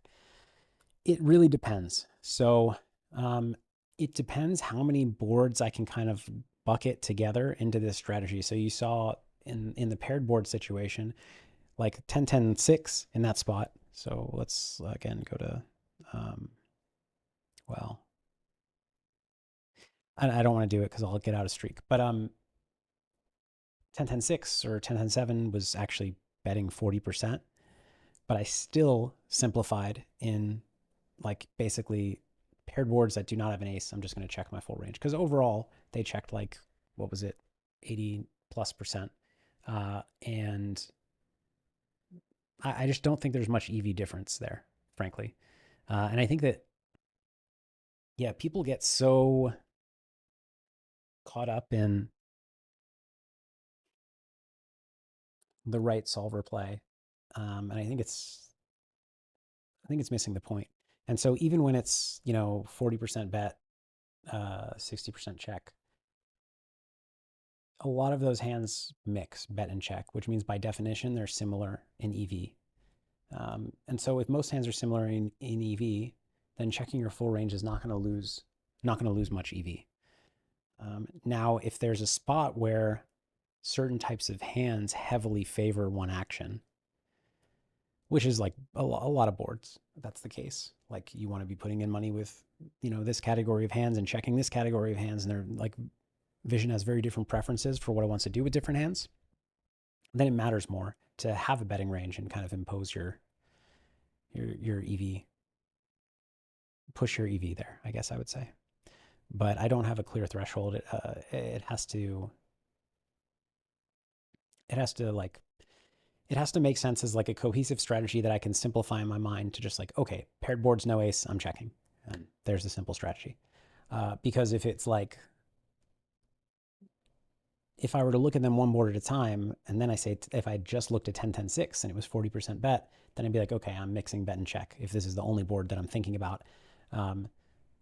But I never think about just one board. I think about my overall strategy and how I want to simplify it. So, when I play heads up, I'm not going to use six max as an example because I don't have clear sizings set, but like I know my c-bet sizing on every board. Like when the board hits, I know what my sizing is. I know whether I'm checking my range or I'm betting my range or I'm mixing.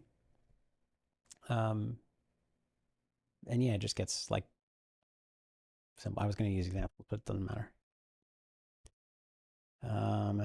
Eric, good to see you. Yeah, Ricardo, this is a bet 3-bet. Just we will be up against some combo draws that we're just crushing. This is a good example of one. You want to get that money in now, and we're out of position. Generally, you want to play more aggressively out of position because it's just, you want to end the hand. Matthew A, yes, system one. Um, I would imagine this spot is not a pure check spot, and this is a pretty good betting hand. Okay. I mean, I'm not terribly wrong. Uh, it's not a. It could be a pure check spot if we want to, but we can bet 27% of the time, and this hand wants to bet a fair bit, so I'm considering myself right enough. Oh, I ended the streak. Let's go somewhere else. Let's go to the turn. Flop play 3-bet pot. Let's do flop play 3-bet pot. I want to be the caller. So, um, let's be button versus small blind.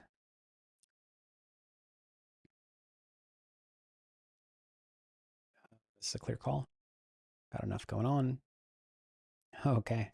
So we're actually just going to rip this in some of the time with two backdoors. That's pretty cool. It makes sense. We get some folds and our equity's okay. We need some bluff raises. Yeah, interesting. I mean, calling was similar in EV. It was okay. Here again, we're obviously not folding. I wonder if we rip this in too. Probably not because we don't have as many shoves on this board. No, dead wrong. I mean, we don't have it. Okay. I mean, it's just too good. And maybe we get it in with this and flip. Make this fold. Maybe we make this hand fold. Yeah.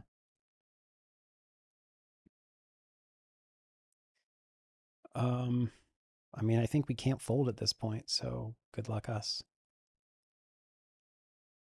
What we get it in against? It's not the end of the world.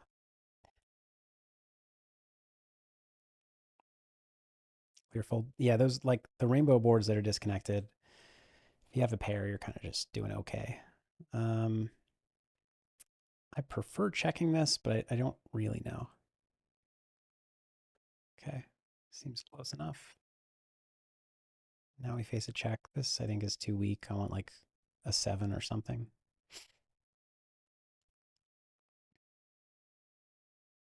A good question, Adam. So we're at 100 big blinds. The way that Munker Solver shows things is they list in small blinds. So this is how many small blinds we have. I don't know why it does it that way, but we envision just do it the same way. This hand, I have no idea what to do. Call. Okay. Clear. Well, not so like there are 2% folds, 6% folds, or with my hand none, but 6% without the other backdoor card, which kind of doesn't matter in EV. Um, with the straight cards, I'm more likely to raise. No, okay. Let's look at what cards make an 8 more likely to raise. So 8-6, so 41% overall 8 raise. 8-6 is less. 8-5 is less still. Um, Ace 8, much more likely to. King 8. So you're looking for a strong 8 without straight blockers, I guess.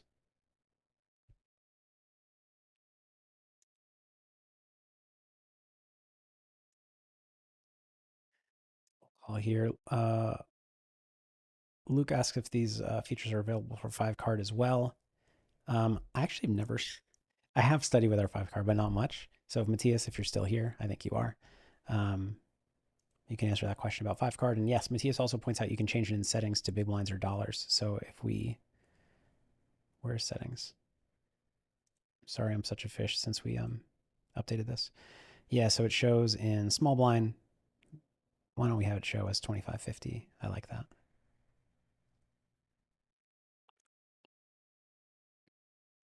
Yes, features are also available in 5 card. Thank you, Matthias. So here we face a check. It seems like a reasonable betting hand. No, too low equity. Well, nut flush draw was going to do it, so not that far off. I'm actually finding the dollar amounts more confusing, I guess, because I'm used to studying uh, in vision. But we could show 0.5, $1, which might help. Convert to big blind. Oh, okay. So then it's big blind instead of small blind. Yeah, this I can work with.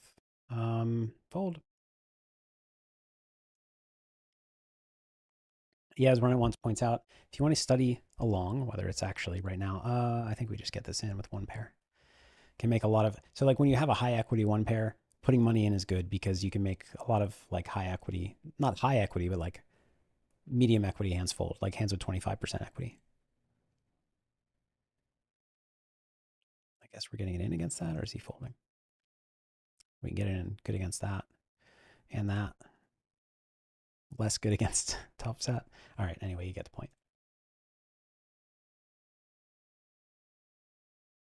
Seems like a fold. Okay, clear call. So Vision would raise 6% on this board. I would just have no raises on flush boards here in position. Unless I have a specific like exploit I'm trying to, whatever. Okay, you can, in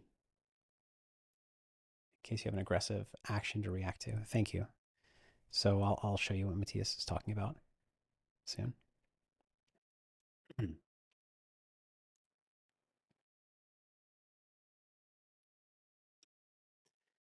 So just be a call, I assume. Oh, wow. We do some raising. I just assumed we wouldn't do any raising on Ace King Jack Rainbow, but I guess it makes sense that we, because like, yeah, it's going to do it with hands like this sometimes. I mean, that hand we're not too worried about, but yeah, some hands like this that we want to deny equity. But yeah, as Run It Once mentions, we made Vision free today. Runitonce.com/vision. You can see the link in chat. And there's a 50% off discount as well for your first month of Vision. If you are not currently active in Vision, this seems like a fold, I guess. Yeah. Yeah. Nope. Goes in. Oof. Okay. And what would this do against the raise? It would call it. That's what Matthias is talking about. This obviously calls it. We don't need to check. This hand calls against the jam. This hand calls. So yeah, well, I mean, it's just calling all of its stuff once it puts the money in. It's gonna rarely fold. I try to find a hand that folds. It's gonna be hard. No, I'm gonna give up.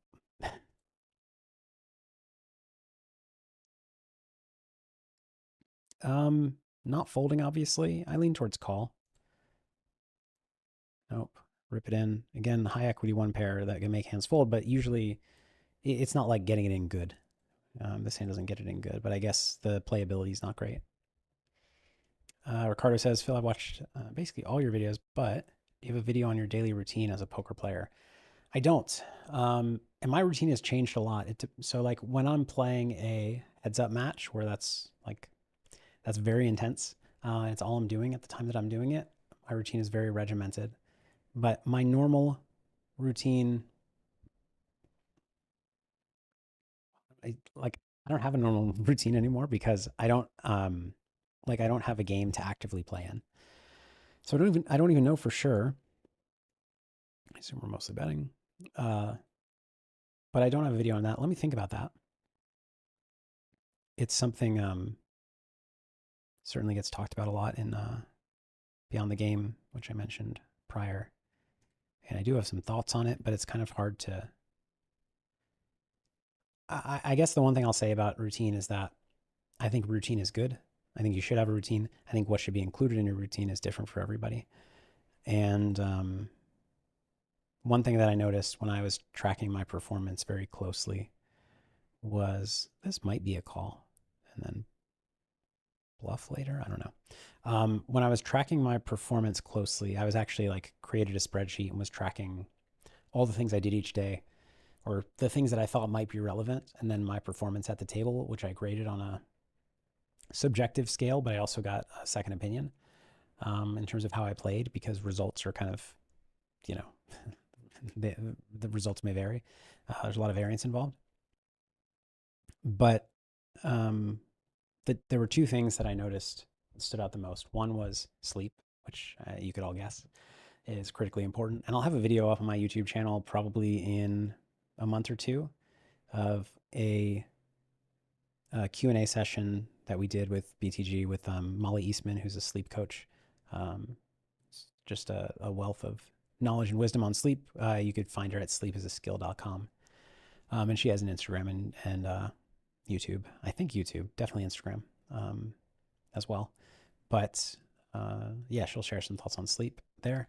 And then the other that was more surprising was if I used my brain basically in the morning before I played worse. So that would involve studying beyond just like a quick vision, like play for like drill for 10 minutes. That was fine. But real studying, no good. Streaming like this would be no good.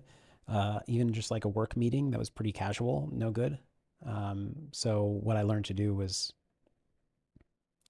when I had the option to schedule my poker sessions early in my day because my day is going to be kind of wasted up until then, other than like exercise like routine, um, and then also just chill, like not use my brain um, before sessions. It actually was nice because it made it easier to do kind of the healthy habits, like the healthy routine habits,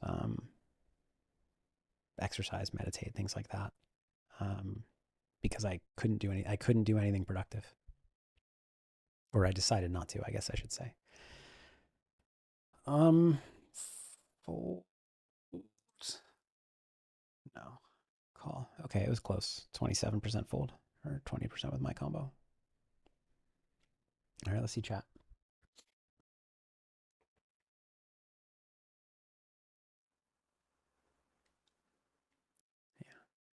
Yeah.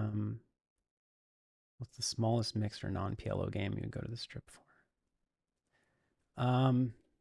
It depends when you ask me. Non-PLO game. I don't know. I don't know. I'm just gonna. Yeah, Adam Johnson, Matthew Walker is great for sleep too. For sure.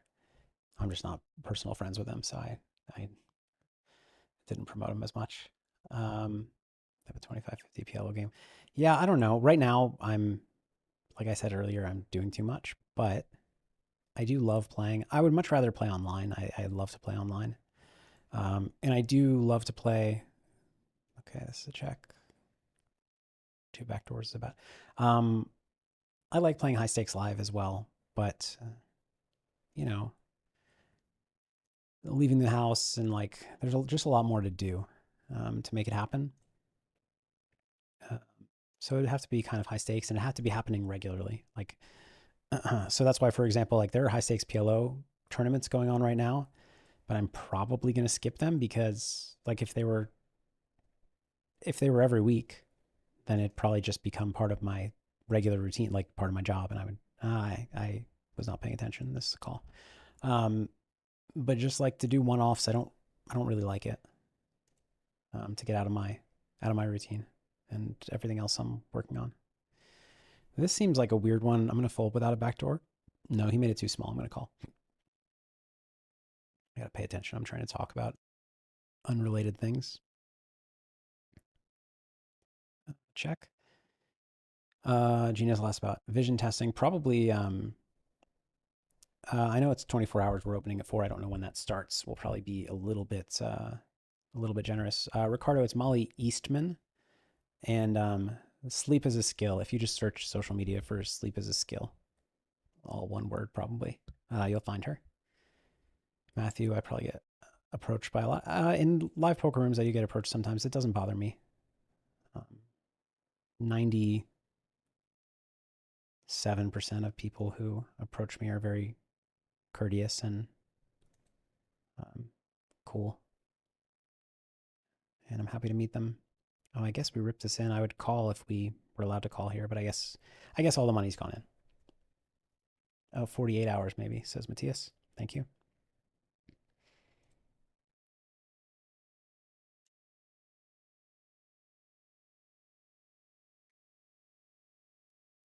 Hold.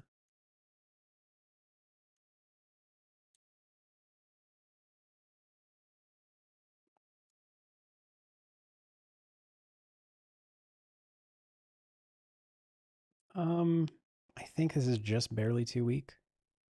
Okay, it's a mix.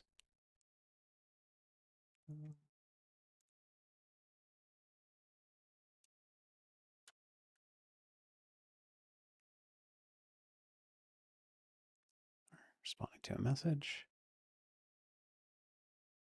Matthias, from flop to river practice mode RFI trainer. Weekly challenge might be some interesting things to show. Thank you. Okay, so let's see. Flop to river practice mode.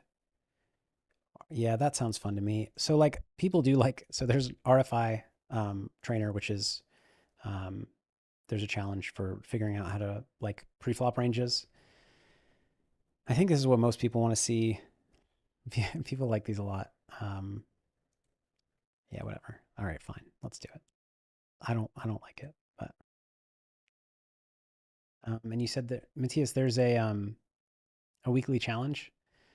Could you tell me about the weekly challenge, or if there's like a screen I should get to?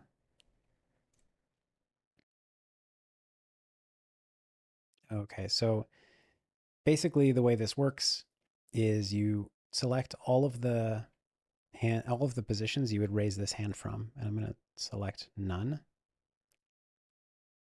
Okay. Weekly challenge is 5 card. Let's see it. 5 card preflop. I have. Oh, okay.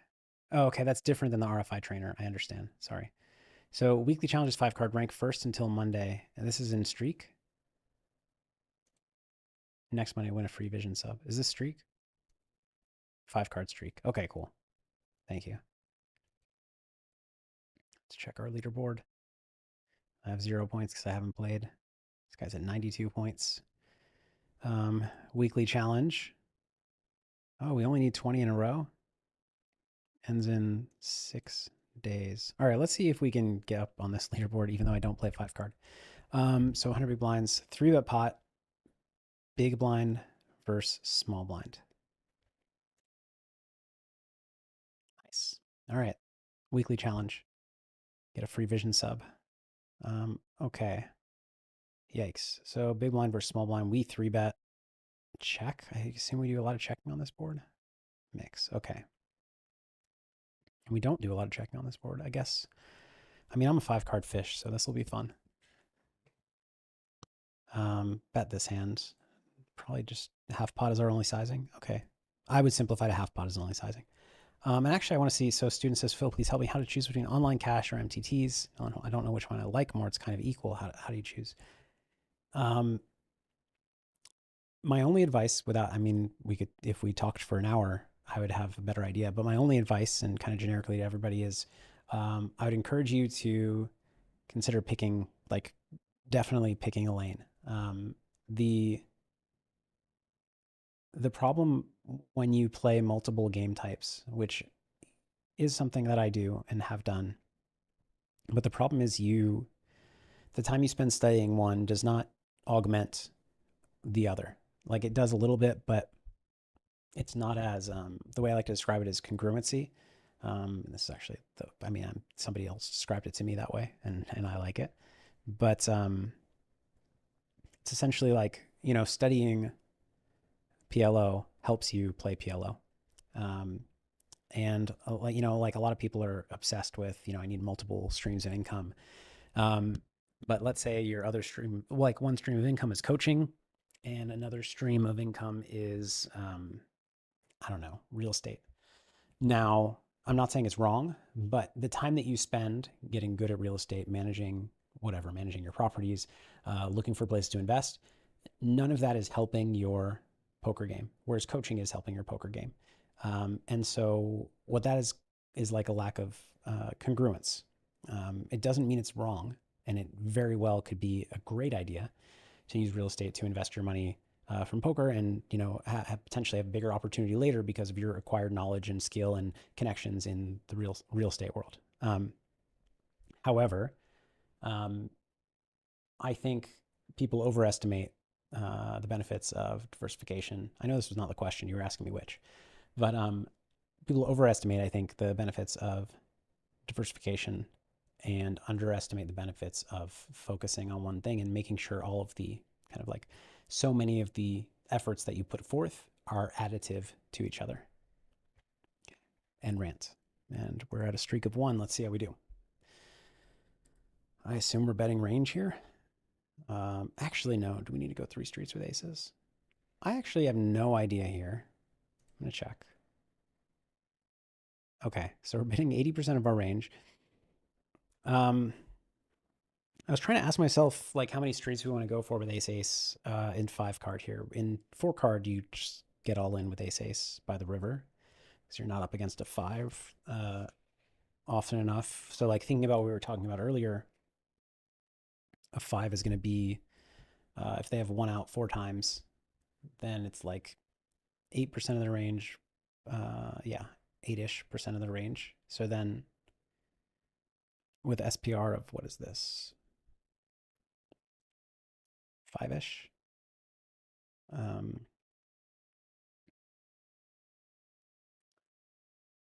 if, for example, this is not how you do it, but if you like potted flop, potted turn, they need to call down 20% of the range or something. So you're still ahead of their range because 8% of the 20% they call down with beats you, 12% does not.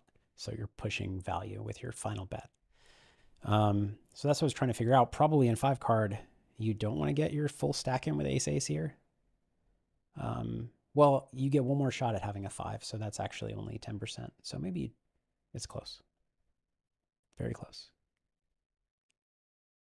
Slim Joe Serious asks, if you spend 4 hours a day in the streak section for a year, it can make a huge difference in your skill level at the moment.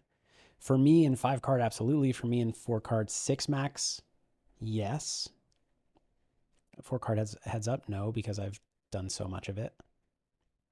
But I don't think that's necessarily the best way to study. I think streak is an awesome way to study, specifically because it's engaging and it's fun. Um,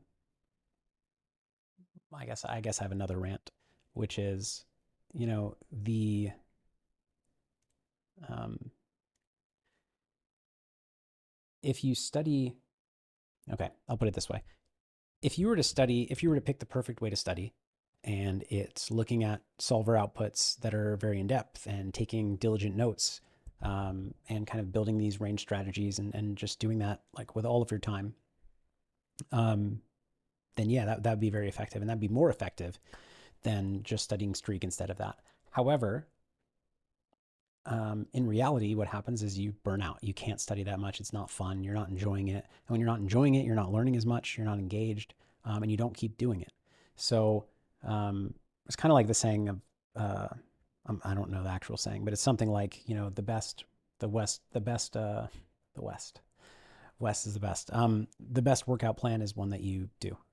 Um, it's kind of like that. So I think streak is excellent because it's something that people can do and stick with more often, and it can augment your study. You can do streaks sometimes when you're really in the zone for more detailed, like what I do when I build strategies, is I will go into Vision and like I'll look at board overview and look at the way it plays a lot of flops earlier in this stream, which you can rewind or watch later.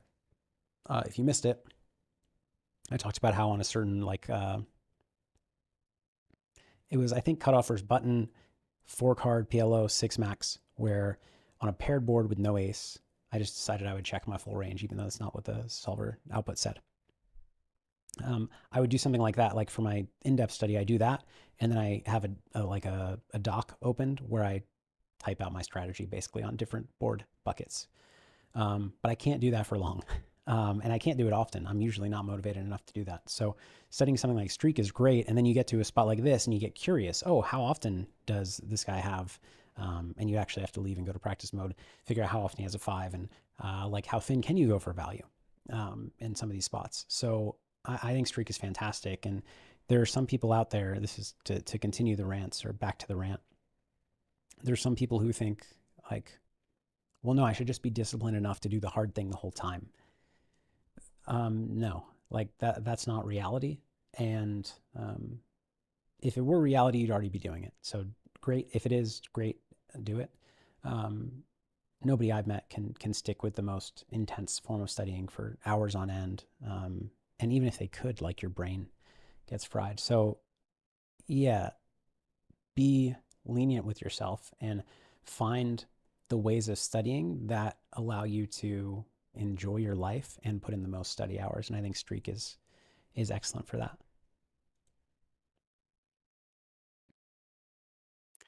Blake Eastman in the chat. Good to see you. Blake, I don't know if you caught it. I gave Molly Eastman a shout out. Molly is Blake's wife. Um, as I talked about sleep being critical for performance, obviously. Ricardo, exactly. Yeah, we'd all be Goggins. And yes, Blake, the interface. I always loved the Vision interface, and we updated it to make it even prettier. I already forgot the spot I was studying because I was talking so much.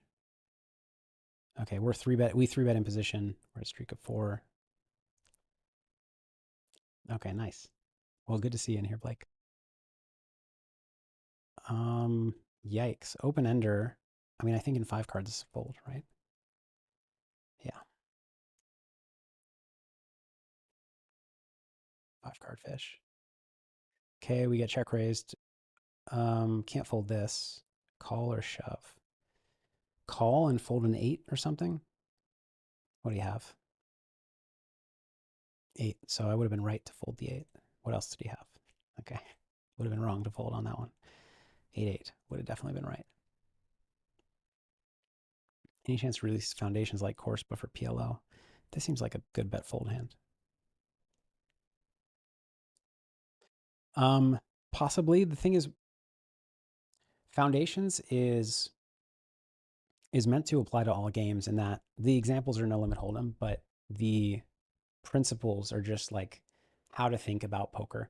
And then we have from the ground up no limit hold'em cash. We have from the ground up MTT, from the ground up PLO, from the ground up sit and go, which focus on the more specific in-game strategies and ranges for those games. And I didn't make those from the ground up courses. We had other pros make them. And so like Foundations is meant to be kind of a prequel to all of them. However, I do see the point that, for PLO players, it doesn't quite, there's still like a little bit of a gap. So I will take that under advisement.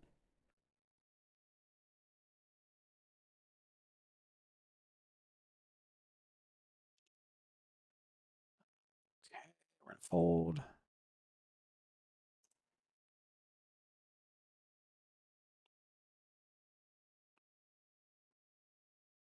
I guess we're calling King Jack.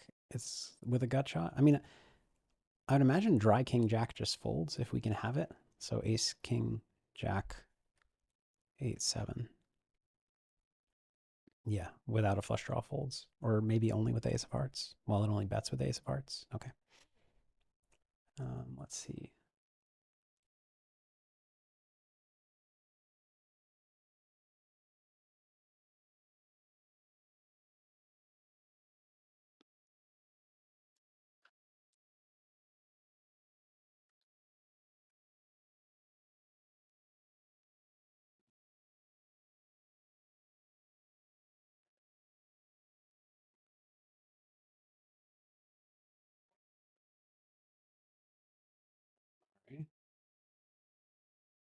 Okay.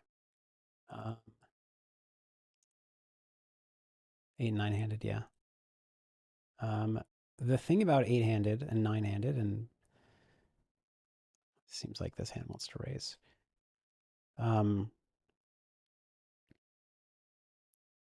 Okay, this one does not. However, with more backdoors, it does. Um,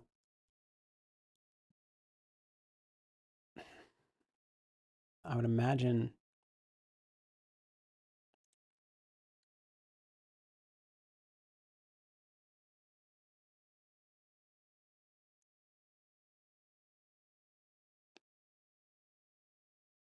I mean, the more players you add, the more complicated the sim is.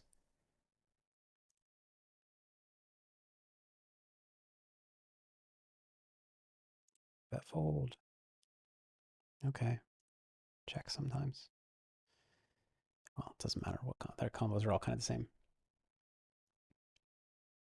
I lost my train of thought because I'm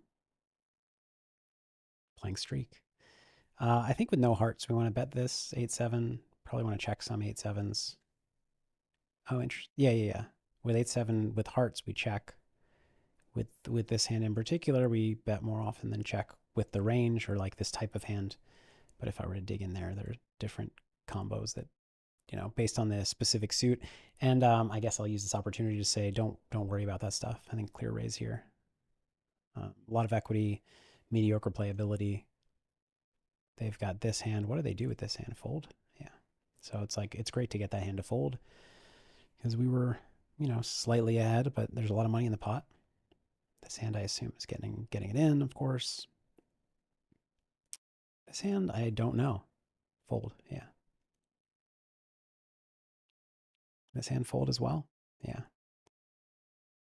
Fold? Okay, cool. Clear fold. Jam. And, I mean, not fold. Call.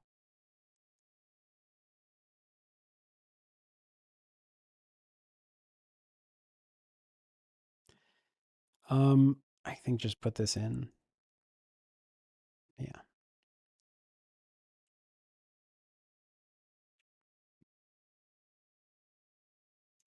Clear fold.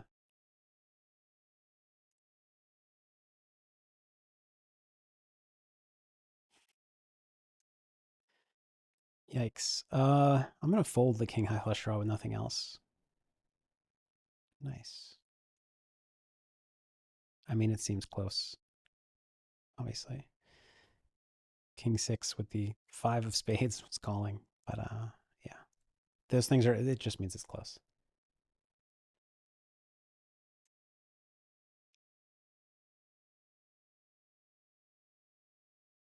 Um, I really don't know here. We might bet range as a three better.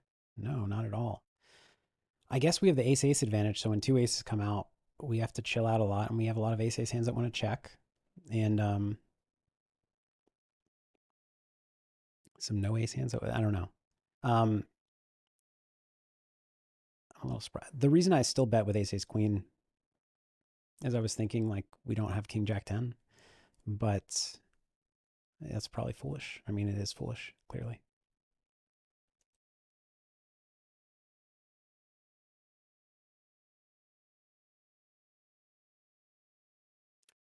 Not folding ace, we call and we fold a heart turn. Yeah. What do you have? Okay. Good job. Us folding a heart turn.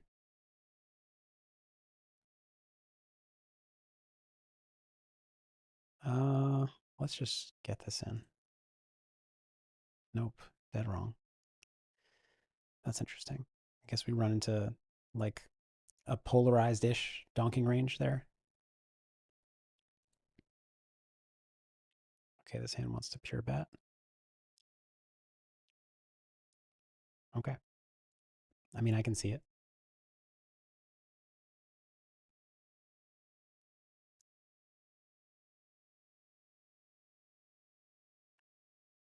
Okay, this I don't totally get. Why are we pure betting this hand? King, king. So we have a 9. We block king, jack, king 10. We can barrel on 10s and jacks. We...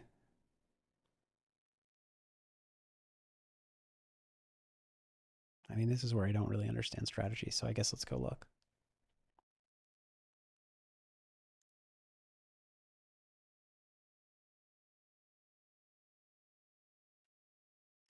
So we have jack 10 20% of the time. Wow. It's just so funny because it's 7% in or maybe like 9%, I guess, in four card. Um,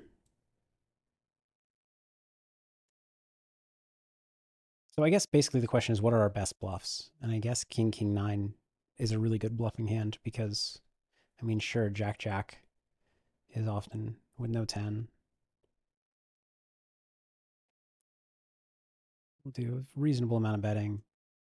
10-10 with no jack is going to be the same. I don't need to check that. But king king with no jack 10, let's say, does some betting. And then with a 9, it's more likely, I suppose, a little bit. The queen, what is it?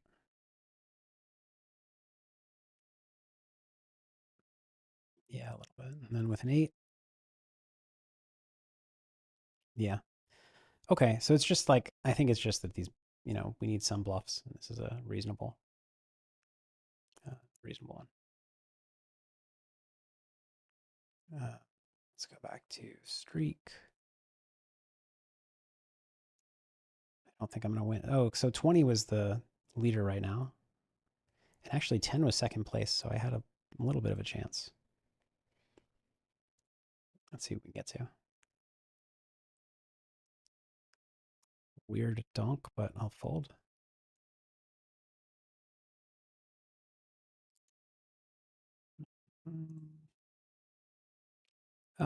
Bet fold seems okay. I'm going to check. Seems like very close decision. Weekly videos here. I think this probably, no, it's not going to pot. I have no idea what to do here. Just fold. Okay. Promised Land. Yes, this app is a game changer. It's how I studied for every, well, all my PLO basically, 95% of my PLO, but the heads up challenges. This was 90+% of my study and made it so much easier. I would study from my phone um, after sessions. Okay, so back to square one.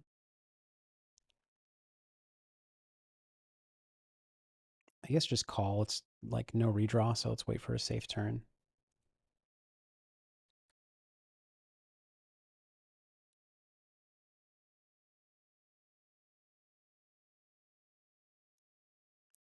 Um, check. See if we could turn something. All right, we're up to two.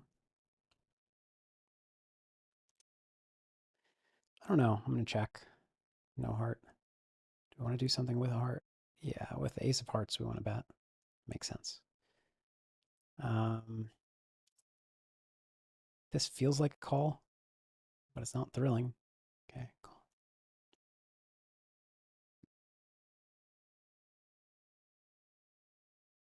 I think this is just a fold in five card. All right. So I kind of know five card, apparently. It seems like we're just, I mean, ace of spades just probably gets bet always. Oh, well, not always, but often. How often we bet with just the ace of spades in general? 76% of the time.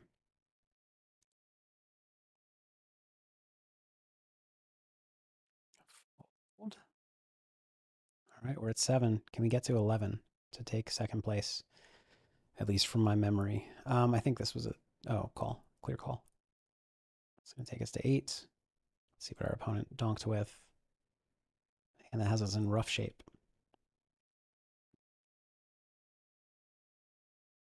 I think with no spade, we check. Eek, eek, eek. Phew. Okay, even a low spade, we check. Queen, queen. Okay. Oh boy. Bet. No. Okay. So close. Well, look, my hand bets, but the category checks. That's okay. I like it to be based on category, not hand. Um, I'm going to wrap up in just a little bit. Fold. I appreciate you all being here. Oh wow, we called this. I guess it can turn some huge hands. Oh cool, refresh page.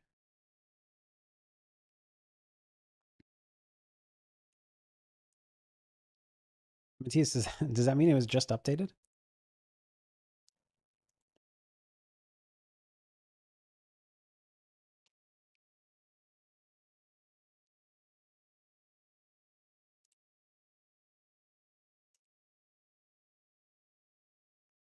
No, I'm in the wrong spot. I'm on 4 card.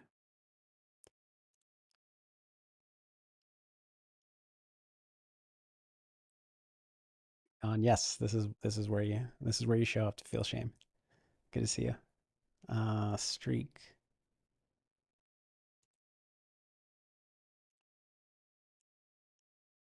Look at that. I have a spot on the weekly challenge. Fold. Look at that. Matthias just added equities. Awesome. This is going to be helpful. So we'll go a little bit longer. I like seeing the equities. Um, Probably mix.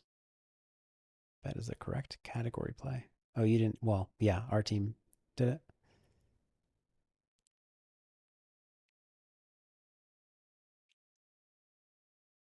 Very exciting. Seems like a bet. Blocking the three. Nope. Sometimes, but no. Nick, yes, this is a new design vision. And thank you. I agree. It looks cool. So 8-8. Okay, we have too much going on here. So a lot of 8-8 bets, but not the nut flush draw. 8-8. That's cool. Yeah, we have both light and dark. This seems like a bet with ace king, but without like a dry jack 10 would check. Oh, it actually wants to pot and just end the hand. That's interesting. Let's see how this hand's doing against it. Flip, as you'd expect. Sure, nothing surprising here.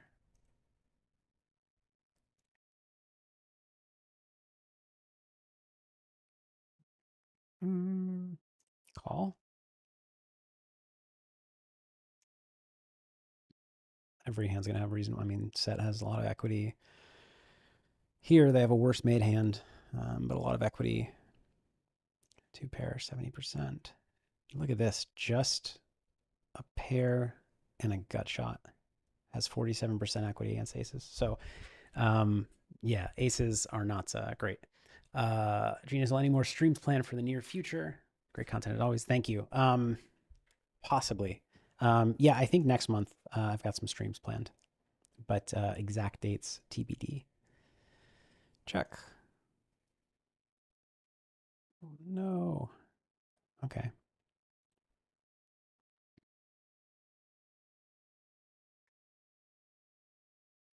I mean, probably a mix. I'm going to say mix. Cool. I start using mix a little more often. Check.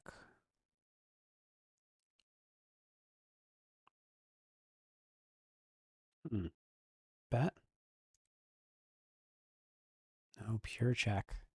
So this might be an example of the elasticity concept where like this hand has a lot of equity against like a folding range and not as much against a continuing range. I mean, it's ahead of bottom set, but here like, I mean, it's doing. I wouldn't say I'm surprised by this, but I'm like slightly. It seemed a little too good.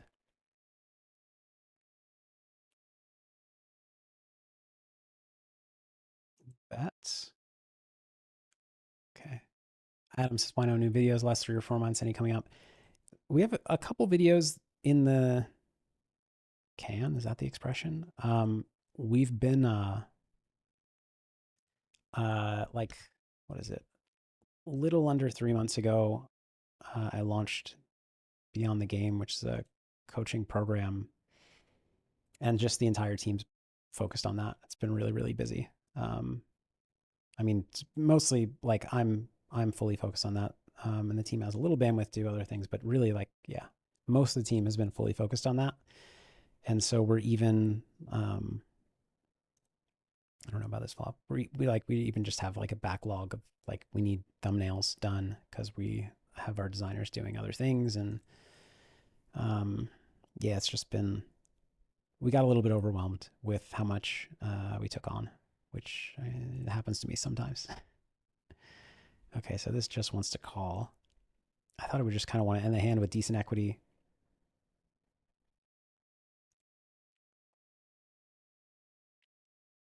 Yeah, like make a hand like this fold. I don't know if it would fold. Okay.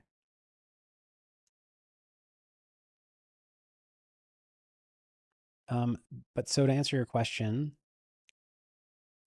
yeah, some more videos will be coming. Probably though, if I had to guess, we're still um, a month and a half away from like, oh wow, this hand raises. I want to look into this. A month and a half away, if I had to guess, from like getting back into routine. And I'm sorry about the gap. Um, so this hand wants to raise.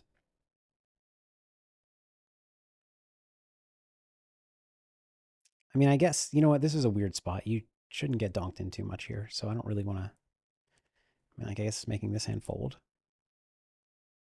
Making this hand fold. Getting it in ahead of this hand. Getting it in dead against this hand. That's why I was like confused about it. Getting it in dead against this hand. I mean, dead, but I guess we could check what some of these hands do. This hand probably calls. Okay. This hand folds. This hand fold. Oh, 6-6. I think this hand folds. Yeah, bottom set. So we do, I mean, obviously we make some good hands fold, but I think this is just a weird spot that shouldn't have been happening where you get donked into on ace queen 6. Fold, right? Call. Okay.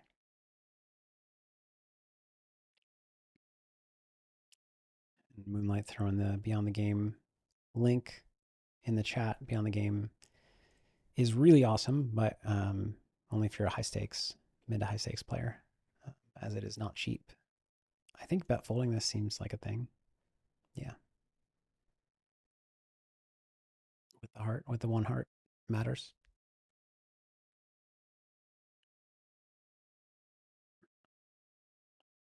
Gonna be a fold.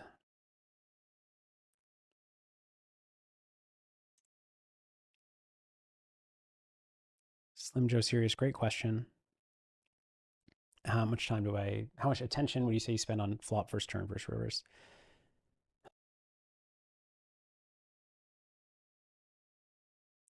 Rivers, I probably spend the least time on. I mean, we have fewer river spots than other spots, but I actually spend the least time because I think once you get the game, you don't need to study the river spots very often because they are intuitive. And then every once in a while, a hand comes up and you're like, you know what? I actually was lost there. And then you go look it up. But river spots tend to be the most intuitive to me, with turn spots being the least intuitive. No, flop is the least intuitive, but like you can kind of detect a pattern. Um, I would say I study turn the most. Turn is where I think things get more interesting. On the flop, there's a lot of mixing. And so I tend to just get like a baseline feel for like, you know, it prefers to bet with a heart and check without a heart, like some basic heuristics. And then, I look at like what are the boards that we check a lot on? Okay, high pair rainbow boards we check a lot. What are the boards we bet a lot on? Okay, ace pair boards, and I guess low pair boards. So I get a feel for things like that, but then I like turns are so unique. I think compared to flops, where like the action getting to the flop is all kind of not all the same, but it's simple. And the river, obviously, there are many ways to get to the river, but it's just kind of like if you understand the value thresholds based on ranges, then you kind of just know, like you have a good idea of what to do. In most spots, the question is just if you're confused about, like there are fringe spots where I like to check, and then the turn is where there are so many different ways to get there and so many different combinations of turn, flop and turn that that I get lost a lot, and so I focus on turn. Matthias says from flop to river might be nice to wrap things up. At least that's what I do in practice the most. All right, let's do it. Practice. Let's do 4-card heads up. Practice. Play from flop to river. 3-bet pot. Single raise pot. Let's do single raise pots. Oh no, not just paired. Any board texture. Okay. We're big blind. So I check my full range. Vision has some leads here. Oh, okay, not in this board. Continue. Okay. I I'm always, well, not always. I'm always betting this, and I probably go pot pot. I mix third and full pot Here I don't have any pairs, which is, well, I have the deuce, but I don't have any other pairs, which is why I'm more likely to bet. They're more likely to get action, like calls, and less likely to get bluffs and value bets because he's like checking back a 10 high flush with a king potentially. So I like betting. I would go pot, but probably Vision's going to third pot because I think most bets are third pot. Oh, okay. Answer was pot. So most bets are third pot, but my hand liked potting with the deuce, liked small betting with the 10 or the 5. So pretty close. Okay. Check. Continue. Two pair plus 8 of hearts. I'm going to call. Oh, okay, you're saying I could start with check. Yeah, let's do that. Sorry, I interrupted this hand. Okay. Oh, okay, so we're going to be c betting. And check this one. Bet with a heart sometimes. Continue. Ace on the turn, pot, we fold. What? This surprises me. So, I mean, my hand is mostly a fold, but there's, when I specifically have just the jack of spades, it calls. I mean, I'm good with my fold, but in this imaginary scenario where I did call, I'm really low in my range, but I don't have a heart. I'm just going to give up. Okay, it wants to bet. So probably the strategy here is anything worse than an ace, just bets. I'm not going to explore it. Let's just new hand. Oh, I wanted to start over. Check. Reload. Check. Continue. Yeah, flop to river is fun. You're right. This could be a fold. Without a gut shot, it's a clear fold. I think it might be a fold anyway. Mix. Okay. Continue. If I did call, it's a pretty good raising hand. But not like that good. Yeah, it's a good raising hand. I'm going to raise. Nice. So the reason this is a good raising hand is because I don't have any king, queen, jack, 8. I do have 7. I have 2 lower hearts, which I mean, and I do block the 5, which is kind of good. But for me, it's more about unblocking the high cards, the high pairs, the like 10 nines, well, 10x, I guess, that might be value betting thin, like ace 10. So he's sitting there with king 5. He might call that, yeah. But jack's going to fold. What? Hero called me? Why would jack call? Ace jack 10 7. Fold. I would imagine this folds. Call. Oh, raise. That makes sense. Raise, obviously. Fold, obviously. Fold, obviously. 10 3, fold. Wow, it's mixing call with some weird hands. Okay, but let's go to a new hand. I'm mostly going to bet. Not flush draw plus something else. This is a tough one. I would either half pot or check. I mean, I use full pot usually. I would half pot or check. I'm going to check. It might be too much equity. Yeah, okay. So it's a mixy situation. Continue. And I mean with the king, I flick in the call. Let's see what I was up against. New spot loads a new board. Thank you. I was wondering.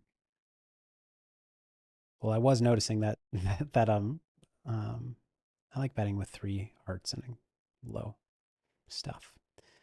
Continue. I mean, this hand will be easier. Well, actually, this makes it complicated. I'm actually gonna blast off. I mean, it mostly pots, but it looks like my specific combo with the 10-8-3 prefers betting small. Okay, continue. Now I check. Had I not made a flush, I'd probably bet. New spot. Could go either way. I'm going to check. Okay, pure check without a heart. With a heart, we're betting. Well, some of the time. Continue. Call. Beat bluffs have outs. I think I just show down and hope he was bluffing. Yeah. Was he bluffing? Nope. Kind of.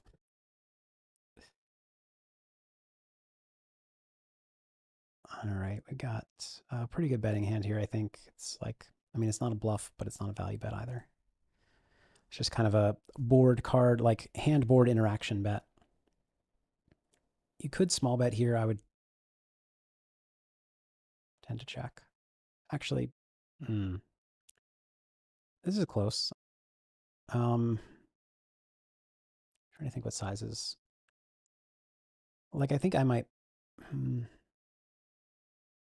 gonna half pot. Okay, it does like half putting. So basically, like you fold out straight draws, you can get called by king six, king five, and then like even on like if you get called by 5-5, you get to boat up and win. And now it's unclear. I think I check, but the queen of hearts is really valuable. Okay, now clear check. So if we somehow had king, queen of hearts with queen seven. Oh, well, it would only bet the turn with hearts. So I guess I'm not going to be able to make this work. Yeah, never mind. All right, I'm going to wrap up here. Let's see what our opponent. Oh, lucky, very lucky. All right, thank you for joining. Well, I was going to say let me know in the comments something, but this is live chat. So I hope you enjoyed it. And as you can see, like the point I was making earlier, we studied for 2.5 hours and didn't really feel like much work. I could engage with chat, I could do things, and I still think I picked up a few things, and hopefully you did as well. That's one of the reasons I like Streak specifically, as it's just such an engaging and fun way to learn. I will see you when I see you. As I mentioned, new videos maybe a month from now. Some in the interim that are less that are different than my usual, and then month and a half, 2 months, probably some usual, and then some streaming next month as well. If you're here watching on YouTube, which you probably are. And otherwise, yeah, take care and good luck. Moonlight Master Matthias, run it once, and everybody else, thank you for being here. I will, Alex, good to see you. I will see you all when I see you. Take care.